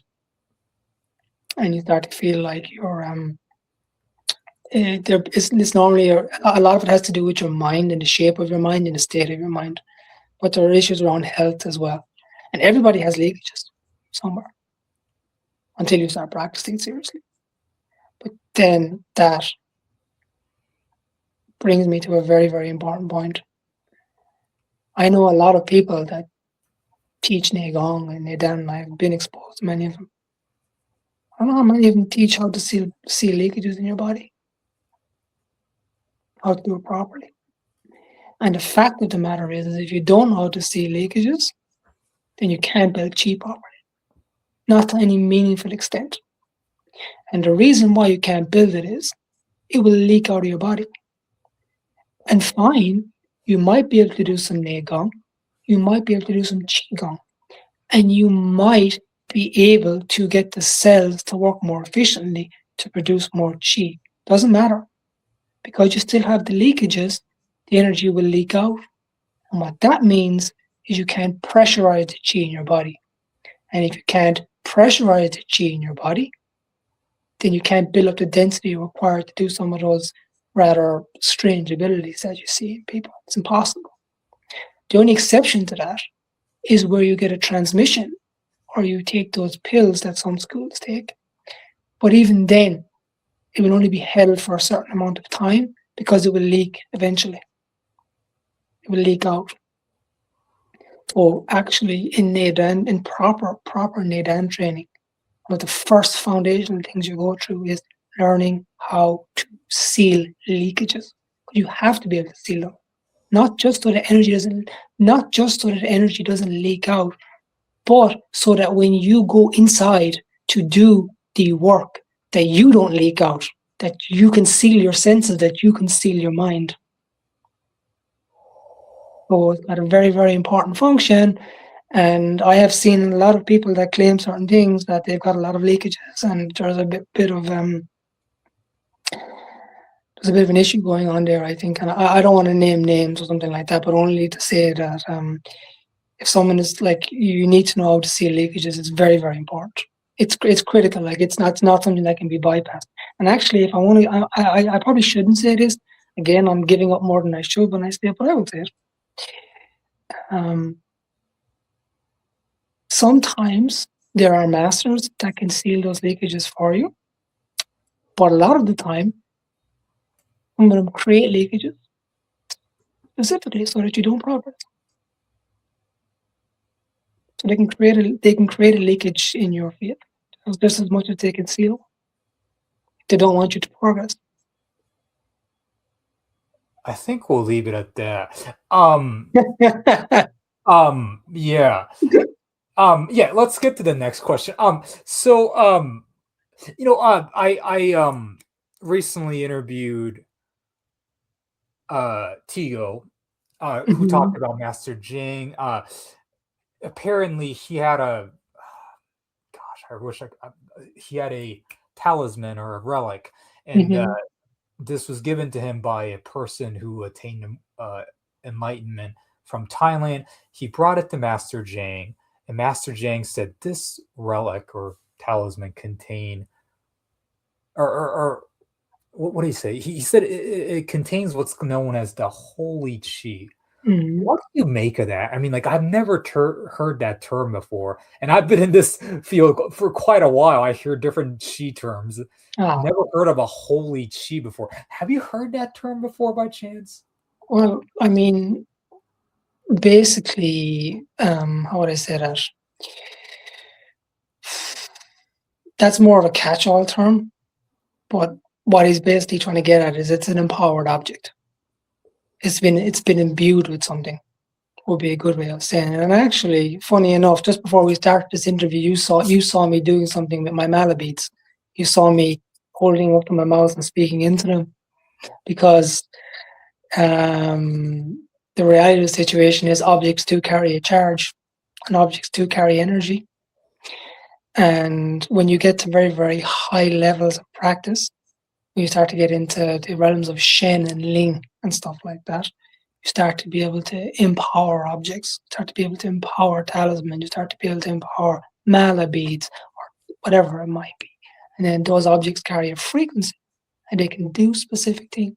So when you've seen some of the talismans from my tradition, we empower those by the use of energy and mantra and whatnot, and certain types of practices. Again, like say mantra, mudra, energy works. Nothing. I must be clear about this. Nothing to do with imagination. Nothing to do with visualization. Absolutely nothing to do with any of those things. Completely different. Has to do with lineage specific stuff. So when he's talking about the talisman, he's talking about it's been imbued with a specific type of chi that would be of the divine signature. That makes sense. Excellent. Yeah, thank you for answering that. This is a question that literally just came to my mind as you were talking about the longman pine. If you can't answer this, I can literally cut this part out for you, P. Um, you know, the long means dragon, right? Mm-hmm. You know, when Mr. Gray was around, he talked about how, you know, in his book, he talked about dragons in the astral realms are real and stuff, and his lineage comes from literal dragons and things like that. I've also heard theories like that as well from several qigong people that dragons actually really existed.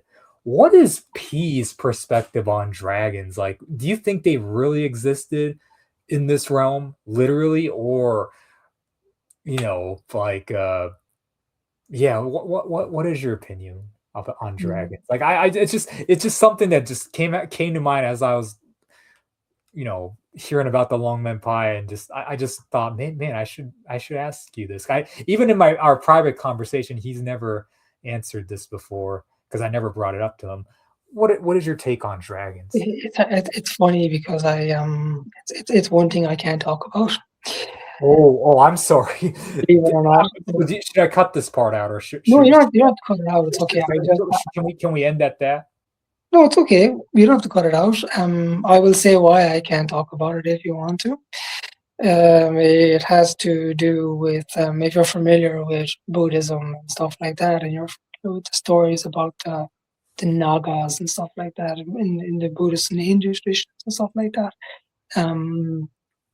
You often see the story of the Naga king being wrapped around the Buddha during his enlightenment and whatnot. So it's just something that I can't really. In certain traditions, they talk about the Nagas as snakes, but in other traditions, especially closer to where I am, they talk about the Nagas being dragons. So it's just something that I'm afraid I can't talk. I would love to talk about it, but I really can't. Like, it is one of those things where I literally say, "I'm sorry, I can't talk about that." Okay, and I'm assuming even in our private conversations, No, you I can't. can't. I really can't. Okay. Yeah, yeah, that's perfectly understandable, P. So, yeah, Yeah, totally understandable. So I will move on from that question. yeah. So, okay, this is the final question that I want to ask you. So recently, I came across a person from Greece who is associated with a Greek Orthodox monk from Mount Athos. Mhm. And he has told me some incredible stories about these monks in Mount Athos and what they can do. I've also recently interviewed Mr. Igor. I've also interviewed Mr. Stefan, who is from Romania, and Romania is a very has a very strong presence of Orthodoxy there. And he's shared a story with me of this one saint that can teleport and bilocate and stuff like that back in the day. You earlier talked about the importance of service Mhm. and righteousness and all this kind of stuff.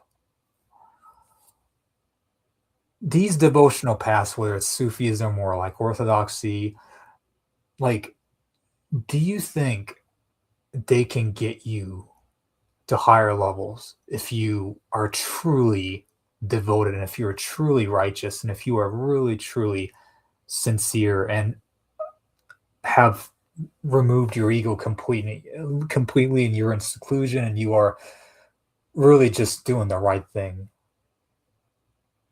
Yeah, and yeah, have no attachments? Do you think you can get to high levels of Shen, yeah, so to speak? Well, I wouldn't go to Chen now, but can they take you to a high level in general? We'll say yes, definitely so. But I think it's important to understand that because people often say this thing like, oh, there are many paths up the same mountain. That's not true. That's not true at all. The more accurate way to say it would be that there are many mountains, because they don't lead to the same place. So a devotional path might lead to one place. An enlightenment path might lead to another place. Or a alchemical path will lead to another place. So, and this goes to what I said to you as well when we had our first interview, and I said to you that there is only one energetic anatomy. There is only one set of principles underneath the meat suit. But a lot of it depends on what you focus on cultivating, and what you focus on working with, and where you orient your attention and what you orient your attention towards. My tradition has a little bit of kind of interestingly enough, it has a little bit of everything. In fact, there is a little bit of work with certain, how would I call that? Intermediaries, I call them, for want of a better word, but very, very sparse, very, very little, not a lot, a little bit, not a lot. There's a lot of alchemy involved in it, and there's some stuff that's purely Theravada Buddhism, hardcore, like enlightenment-based tradition has got a bit of everything involved in it.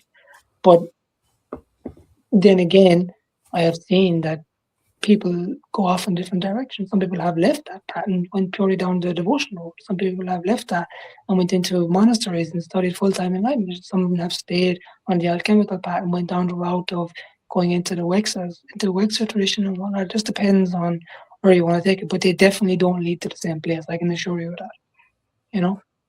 Excellent. That's really, really true. Like, it would be true to say. I'm sorry to interrupt you, but like even like something similar like Taoism and Buddhism, which is considered fairly similar, you're saying even that leads to different places. Well, it depends, kind of, in a sense, yeah. In a kind of sense it does, yeah. They wouldn't be exact, like the rainbow body and the diamond body aren't the same thing kind of deal. No, we talked about that the last time, and there was an interesting little bit of a discussion in the commentaries. I think someone was asking what is this and what is that. Like, you need to wonder, these people, the problem is that they don't understand the way spirit manifests into form. You have to understand this, and I'm going to make this very clear right now so everyone gets it. All right? When spirit anchors into the body, Yuan Shen sits outside the body. All right? Yuan Shen enters through the Bahui, crown of the head. When it enters into the crown of the head, it splits into 5 lights. Those are the 5 lights of the organs. The main one we talk about in TCM, in Taoism, being the heart, the lungs, the spleen, the kidneys, and the liver. Those 5 colors, if you want to call them that, they all correspond to a set of systems in the body, not just the organs themselves.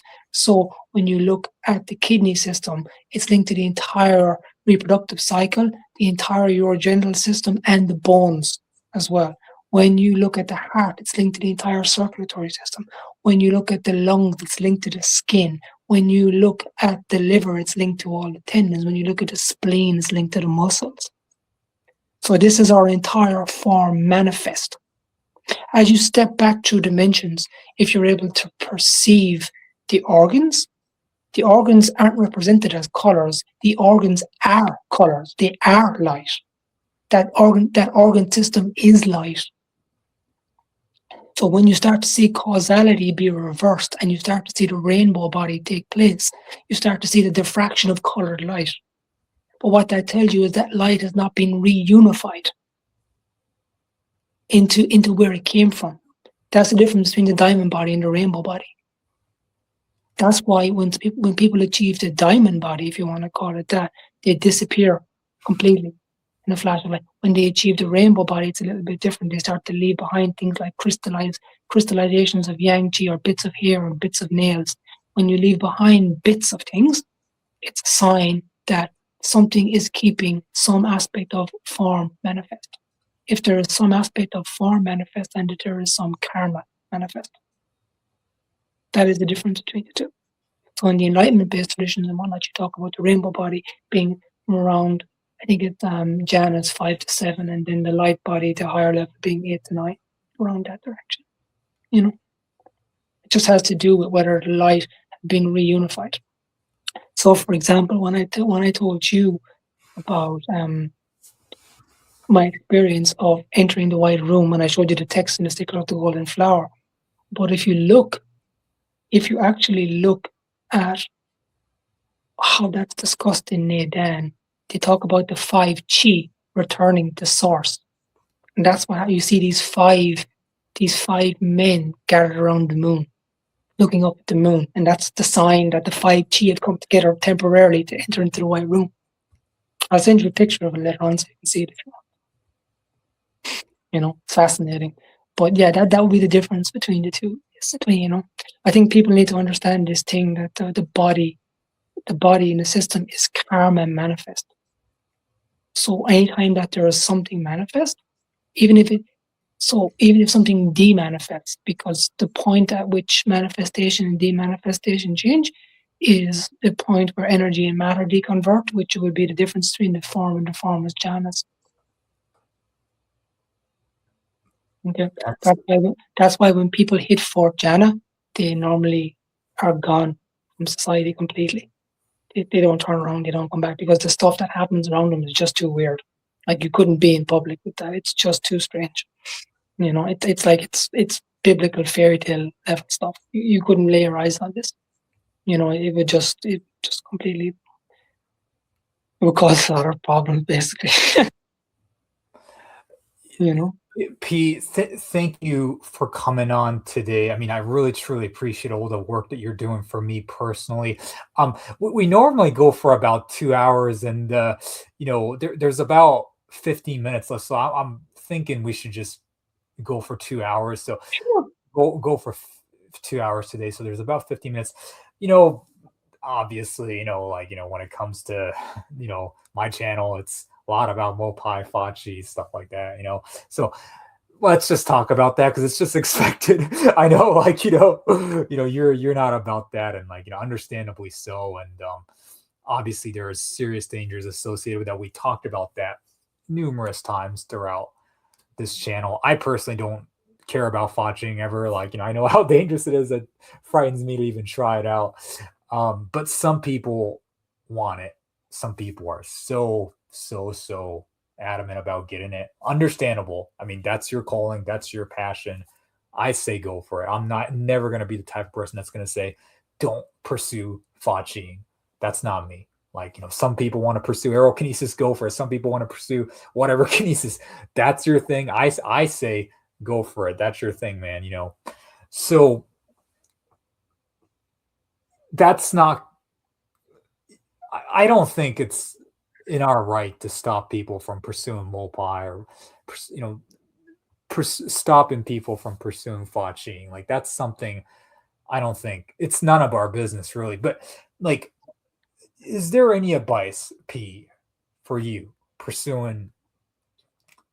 Is there any, like, safety advice that you can give of any kind to people that are trying to Fachi? Like any little tip, any little anything. Like, you know, maybe they need to get to John Chang's level before you do it. Maybe it's you got to get to Wang Liping's level before you can do it. Like, I don't know. Like, you know, I don't know. Is there any kind of little advice you can give to people? Or is your message just don't do it at all? What is your advice, since so many people want to do it and so many people are in various schools pursuing this? So I think your advice. I think the problem with it is that, and I think I didn't speak about this the last time, but I think I spoke about it to you in private. The problem is why are you doing this? Really, why are you doing this? And I'm going to tell you why almost everyone is doing it is because you're lacking something inside yourself. The only reason someone normally chases power is because they're lacking something. You have to understand that every facet of the mind has an anchor point in the body. The anchor point that chases power is the lowest vibrational frequency in the body. It sits at the base of the body, the perineum. That's where internal work starts. And you're stuck there. You're stuck on this. You're never going to get anywhere. You're just going to remain stuck there. And then when you die and you have to deal with all the stuff that came about from being stuck there, I'm afraid to tell you what follows is not very pretty. I'm not going to get into it. I don't want to scare anybody, but it's not pretty. You have to ask yourself, why is it you want to do these things? It's not about the ability. The truth of the matter is, if your intention is right, if your reasons for pursuing these things are right, the ability will arise naturally. I mean, you spoke in private about a certain school. I won't name it. You can name it if you want to. And you told me it seems that they're at a dead end. Nobody can do this. Why? Because their intention's not right. The method is easy. The method is just fill the body with chi till it's pressurized enough to push it out. That's it. Most of the methods to do this are actually public. I'm not joking when I say that the mechanics and the methods to actually do this are fairly public, about 80 or 90% of them. But your intention is not right. You'll never be able to do it. You think that by paying someone money that you're going to be able to do it? You think that by going on seminars and paying tens of thousands of dollars? No, not necessarily. You might be able to do it temporarily or in the presence of somebody, much to the damage of your own organs or something like that. The truth of the matter is, when your intention is right, when your practice is correct, you will reach a state where you will access a very, very subtle aspect of your being. When that happens, something changes in your body. Something really changes in your body and your awareness. It changes the way you produce energy. When that happens, you always radiate energy. It is in abundance in you all the time. The pressurization, all the things needed, they arise naturally as a result of right intention and right practice.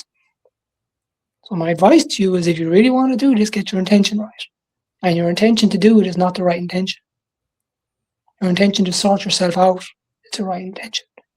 If you're chasing power, stop chasing power. Remember, we talked about this in the first time. You want the power? Step one, you gotta not want the power. A person that's blocked down there, let me be clear about this, yeah? You want to fill your body with chi, but you're blocked at the lowest point? No, not gonna happen. You need to get past that lowest point. You need to get past the thing that's blocking you. You need to get past the deficiency that's making you want power. And it's normally because you don't feel good about yourself, or you don't feel special, or you want to feel special, or you want to be loved, or you want to be liked, or something like that happen. You have to get past it. You must release it. You must let it go. When you let it go and you fix your intention and you do the practices earnestly, the rest will arise. It will arise in time. Right practice, right intent, it will arise. But if you're chasing power, I'm afraid to tell you, it will elude you. Or if you happen to be one of the people that has access to the other methods that build power, it's a very, very strong chance to either hurt yourself or get corrupted in the process. Some facet of your mind that is already holding you back will just be amplified by the artificial generation of chi. So if you take pills that will fill your body with chi, it's fine. But if you're an angry person, you're still going to get angry. And it's going to go away. The pills aren't going to go. But if you do it the right way, you'll all be radiant with chi, because you'll be transformed. You'll be changed. And the process of real internal practice isn't the process of energy emission. It's the process of transformation. It's the process of change. If we go back to the story of the longmen pie, which you asked me about, what is the symbology and the lore behind the longmen pie? It's the story of the koi fish that swims upstream against the current to transform into the dragon. He doesn't transform into the dragon for 5 seconds and then go away and be a koi fish again. It's a struggle. It's a long journey up against the current, up against the seasons, until you make it to the top, leap over the dragon's gate, and transform permanently. And the ability to fa chi comes from the ability to touch the soul. So that's what you need to do. Well, you just said something epic there. The ability. What did you just say again? The Say ability, that one more the time. ability, the I ability, love what you just said. the ability to fa chi correctly comes from the ability to touch the soul. And if you want to touch the soul, you got to get over yourself. You got to get past yourself. You got to destroy yourself. Wow, that is so beautiful what you just said. Yeah, I'm gonna have to use that for sure. That line in like an intro or something or whatever other video that comes up. That was wow. That gave me chills. That was truly epic. I mean, yeah, yeah. I mean, again, like I'm a nobody. I am not against Fauci. If you want to Fauci, if you want to go to certain schools to Fauci, I mean, I'm not going to discourage people. I'm not that kind of person. Go for it. If that's your dream, that's your passion. Go for it. But you know, I think a true master will tell you because true masters are wise, like P. And I think a real true master will tell you to work on yourself and work on really truly being good, righteous, be of service, things like this. And regardless of whether you want to fachi or not, these qualities are going to help you. These qualities are going to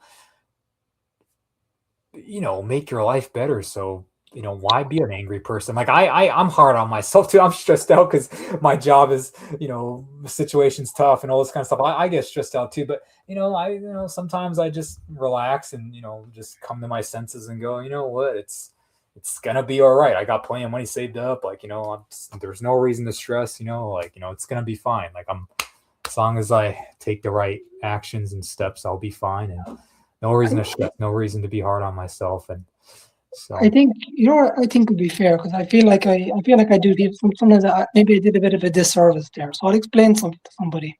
I explain something to your audience for a moment. Why is it that destroying yourself allows you to fa chi? Maybe they want to know that. I'll tell you. Why is it getting rid of the acquired self is what gives rise to that ability?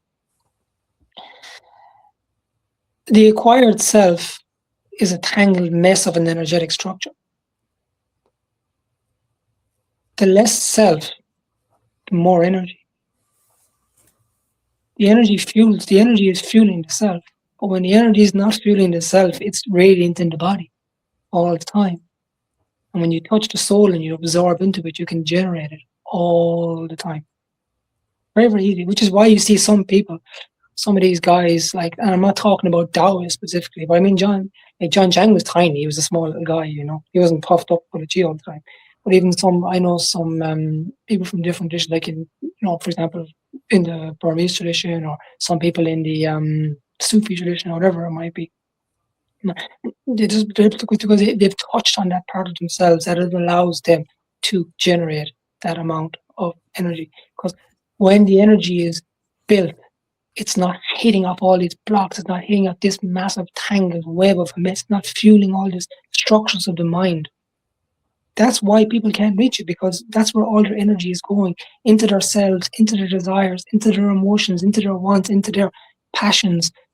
But the thing that's stopping you is you. That's what you don't understand. Once you can deal with you and you have the right practices, you'll get there. The condition is the thing that stands between you and what you want is you. And I know that sounds very, very bizarre, but that's what it is, last thing I want to talk about, I don't know if you watched my interview with Igor or not. I'm really hoping to do a part 2 in the future, but something Igor told me that really stood out to me is when he said pretty much, when you think of what he told me was when you think of like people with powers, they think of a Chinese master, right? But he told me that like, what the shamans like in, these remote places that nobody knows about, he says their abilities pale in comparison to like, these, chi masters. I think he's probably using shaman as a kind of a catch-all term there. But I do understand, like, I mean, for example, shaman could be anything. Like, I mean, sorry to interrupt you, but like he shared a story with me of these like Siberian shamans that were like moving the that green thing up The in the aurora borealis. yeah, like he was talking about moving that thing and stuff, and I was like, wow, that's that's a serious ability. That's like that's beyond like like watching or anything. Well, what I'll say is like there are various levels of being. That's a good way of putting it. There are various levels of being in terms of like I think we talked about this in the last interview. You have like realization, awakening, and then enlightenment, and then immortality, and then the my tradition you got the Zoji and the different layers of Wexas, and then you've got certain types of bodhisattvas and things in the certain other parts of Buddhism and whatever it might be. But yeah, arhats or whatever you want to call it, there are different terminologies for different things. But what I would say is the people doing chi missions and that's not any of those things really. That's just like people don't get this. Like, right, chi mission is a byproduct of the correct practices needed to fill the body with energy. That's what it is, really. When people use chi mission, it's only supposed to be used. Well, in inner door traditions, they only really use it for one of two reasons: either help people if they're very very ill, or to help students progress. That's it. It's never spoken about in the sense that when I say it's never spoken about, what I mean is it's not something that's strived for. You will be tested for it at some point, but it's just to show proficiency of the lower dantian. And actually, some people I know, even though they're in religion and they have the full, they don't bother going down the route of chi mission because they don't need it for anything. They don't treat people in clinics. They don't do any of those things, you know.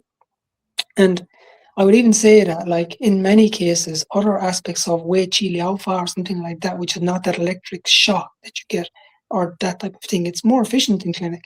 It's strong. It's a more efficient practice. Whereas the electric thing is more whack hit. And I think people need to understand is that the Chi emission is just a byproduct of correct practice. That's all. Or else the byproduct of pills and transmissions or whatever, depending on what school you're in. You know, or electricity, sometimes fake, depends on what you're doing. But the authentic chi emission is a byproduct of correct practice where you build the energy in the body and you start to break down the acquired self and you start to touch upon the soul and you're always radiating of energy, you're always full in so your cells are just radiating with energy basically all the time. It's just a byproduct, and that's what worries me is people, if they were able to get past themselves, a lot more people will be able to actually do it within the right time. How many times a day can a person Fachi? Like I forgot the answer some of the people have given me in the past. Like it's like 3 or 4, right? Throughout the days, most. I know the time that I did it, I took a few people, and I mean, like I've seen people do more. I took a handful of people, and I've seen people do more, and I felt like I was going to die. And I know that I had enough pressure in my body that when I made a mistake at one stage, I couldn't walk for 2 weeks because of the pain. That was the pressure, the internal pressure built inside my body. There was so much of it. Like I remember literally every time I would stand up, I was like someone that had a disc blown out on my back because the pressure of my lower abdomen was pulling me down, and the pressure on my legs and the pressure on my arms. It was just a massive abundance of pressure all the time. But within a couple of people, I felt like I was just like someone took the water and squeezed it out of a sponge dry. That's why I never. But I've got very high internal sensitivity, so I could feel my cells being drained in real time. I would worry that somebody that doesn't know what they're doing, or that just taking a transmission or something like that, might not be able to feel it internally. They could be draining their organs to no end. And you know what's really interesting too, actually, what's really funny, and I never really talked about this, but like because there are various types of chi emission, I'm gonna get you in trouble now when I talk about this. but I'm going to mention it because I think it's important, and you mentioned it in the last interview. But I want to talk about Reiki for a second. Oh yeah, you can talk about Reiki. Yeah, I really want to mention something about this. And this, I'm sorry, now I'm going to please. And I don't normally use bad language, but I'm really going to annoy people when I talk about this. But I'm sorry. I don't think you'll annoy anybody if you talk about Reiki on our channel. I think everybody already knows what you're going to say. I need to explain to people what this actually is.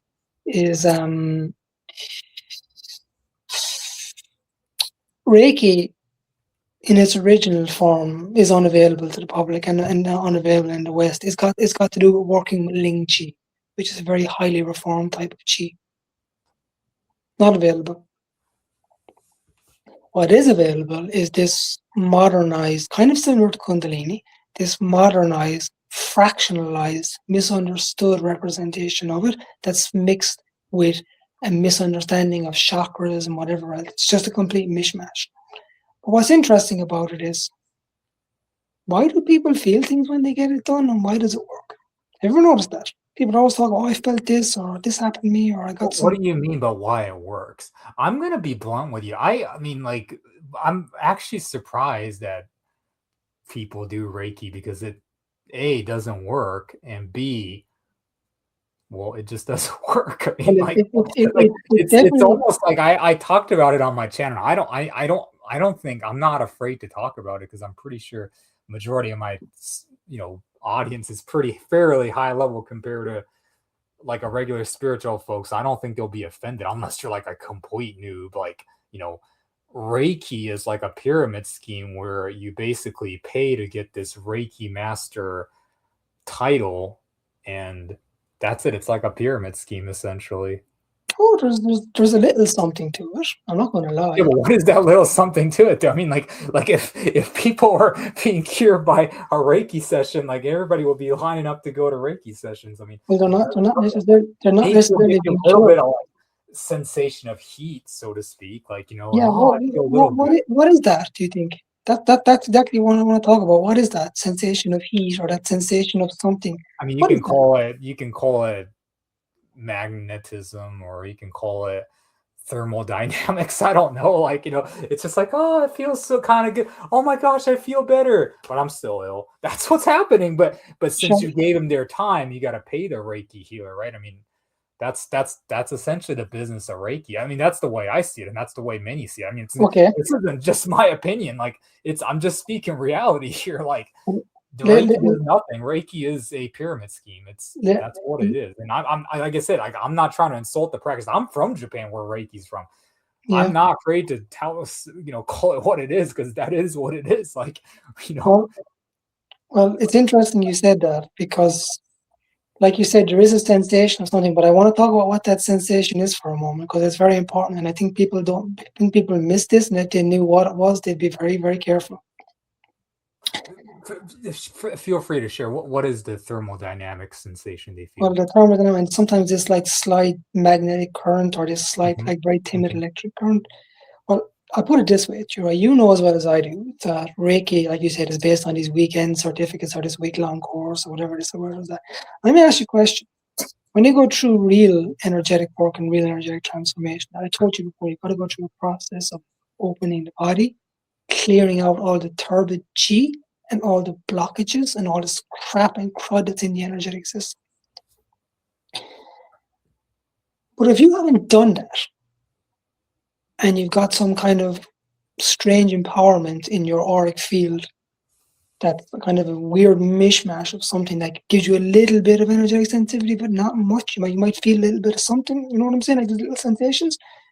And you go put your hands over somebody like that, your sensitive hands, which are the exit points for turbid chi in your body, which are the exit points for the diseases and the pathogens that you carry, and you put them over somebody else, what happens? I mean, you're giving them probably a little bit of your bad karma illness to them. You're giving them yours, and they're giving you theirs. And this manifests as things like rashes and headaches and neck pains and all those things at first, for a very long time. Or maybe you don't feel it at all.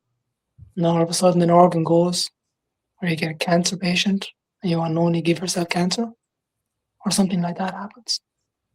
But I mean, I get your point, P, but like, I mean, and this is, I say this with all due respect to Reiki people, but I don't even think most Reiki people have enough understanding of emission, like to where they're not even really emitting. They're just like literally laying their hands over and they're, you know, doing whatever mantras they're saying, using whatever symbols to like, and they think they might be doing what they're doing, but a lot of times it's just a placebo effect or, you know, whatever. In some cases, Create the success. I mean, like we as people, you know, I'm not a high level chi guy per se, but even I, from my perspective, can see what's happening there.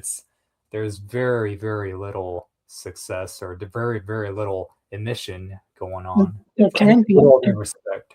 There can be, because the energetic system is not primed for emission yet. It's full of blockages and stagnation and pathogens. But my point is when you go to put your hands over somebody like that, the very first thing you do is release pathogens and open a field for pathogens to pass over and back. So imagine doing that 15 or 20 times a day. And you continuously do it over and over and over and over and over and over and over and over again. And then you are interacting with Probably not a good idea, yeah. with your Reiki buddies, and you meet and you're doing transmissions on each other. It's like one big energetic orgy. Where there's just energy being passed everywhere, and it's all dirty, turbid, stagnant chi. This is the reality of it, I'm afraid, and I don't like talking about it sometimes because I know people do practice it, but I have to be honest, it'll take you about, with a proper practice and proper training, it would still take you around 3 years to clear all the turbid chi out of your body and build a strong foundation. You're not doing it in a weekend. So any interactions you have like that are only going to cause you problems and only going to cause the other person's problems. And if they're getting some kind of healing effect, the only thing that you might trigger in them is a bit of spontaneous movement or something like that, where their fascial web starts to move and interact. That's fine, but not really, because the energetic release has to go somewhere, and when you're open for that, it's always a bad effect. I just would advise people strongly against it, you know. So one of the things I often say to people is, like, when you're starting out with energy work, don't put your hands near anybody. I learned that lesson the hard way myself, you know. I told you the last time what happened, you know. I mean, yeah, I mean, really, I mean, my advice, not that I have the right to give anybody advice, I'm a nobody, but like, really my advice is like, you know, like if you are planning on doing energy work alone, don't. If you're planning on learning from a book, don't. Find a proper master. And if you've done it the wrong way, well, you probably are gonna, you know, deal with some serious consequences. So again, find the proper teacher, which goes back to, like below, you can apply to work with Mr. P. So I guess we can end and wrap this interview at that. And there are many other great teachers, so you can learn from them certainly as well. So any final thoughts, P? Yeah, no, I think that's been pretty much everything we got. If some people might wonder why we didn't answer some of their questions that were left in the other ones, I would suggest that you look back on your question again. A lot of those questions were actually answered in the first video. I think maybe people might have just missed it or hadn't really heard it framed in the way they expected to hear it framed. But a lot of those questions, I mean, for example, someone asked me about absorbing yin and yang from the environment. I mean, I explained that quite in good detail and stuff like that. So if you feel like a question wasn't answered, please look back in the video and you'll probably find it there. It's already in there. All right. Gotcha. Yeah, excellent. Yeah. So yeah, P, I just want to say P really is a super caring guy and a really good guy. And it's, you know, I mean, if everybody, I mean, all the other teachers are great, but I'm just saying, like, you know, if we had 10 teachers like P, I mean, my God, the Nigang niche, this, you know, this niche will be thriving, I feel like, you know, because P really is a caring person. He cares about his students. And more importantly, I don't think P is, I don't know, you're taking donations or, because, like, by the way, for the record, this link is not associated with me. Like, you know, it's just P's doing it on his own. Like, I'm not a part of this project.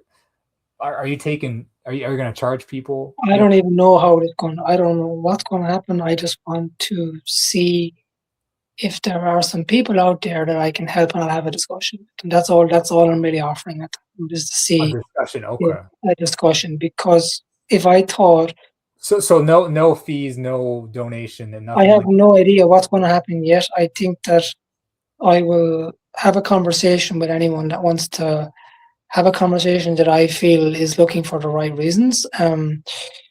Either I will direct them towards somebody that I feel could help them, or if I feel like I can help them, I will have a further conversation with them. Maybe, I'm not sure. That's something I don't know. I'm of the belief, like, one thing that I learned about being trained with my own teachers over time was I definitely didn't benefit from working with people in a group. That I have to say is true, because people are different.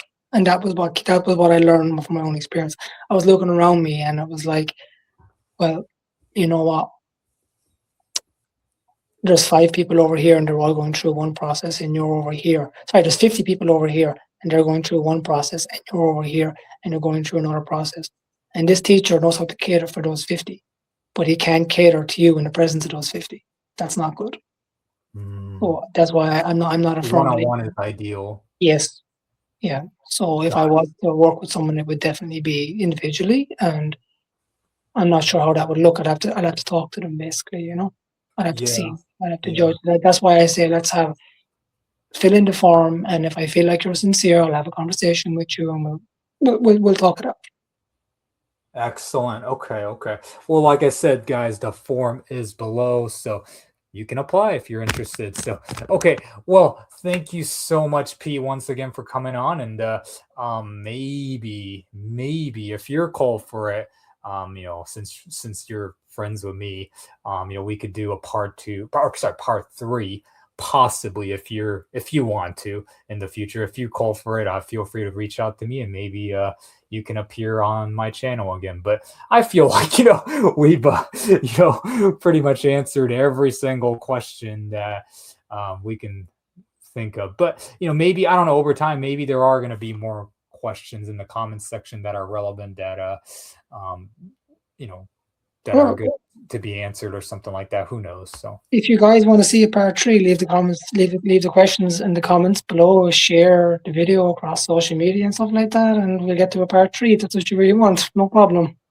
okay, it sounds good. Yeah, so there's people, there's one guy that, like I said in the beginning, like super hardcore fan of P. Like, instead of saying, like, bring back P like 10 times or whatever, ask questions, come up with questions if you want to bring P back. Like, instead of saying bring back P, give me a specific question, and that's how just come up with something creative, or some kind of good question that we haven't discussed. And if you can do that, whoever you are, Mr. P will definitely come back. So okay, all right. Well, so with all this being said, thank you for coming on, P, and maybe next time we'll see you again. So Always a pleasure. Right, thanks very much. yeah, bye.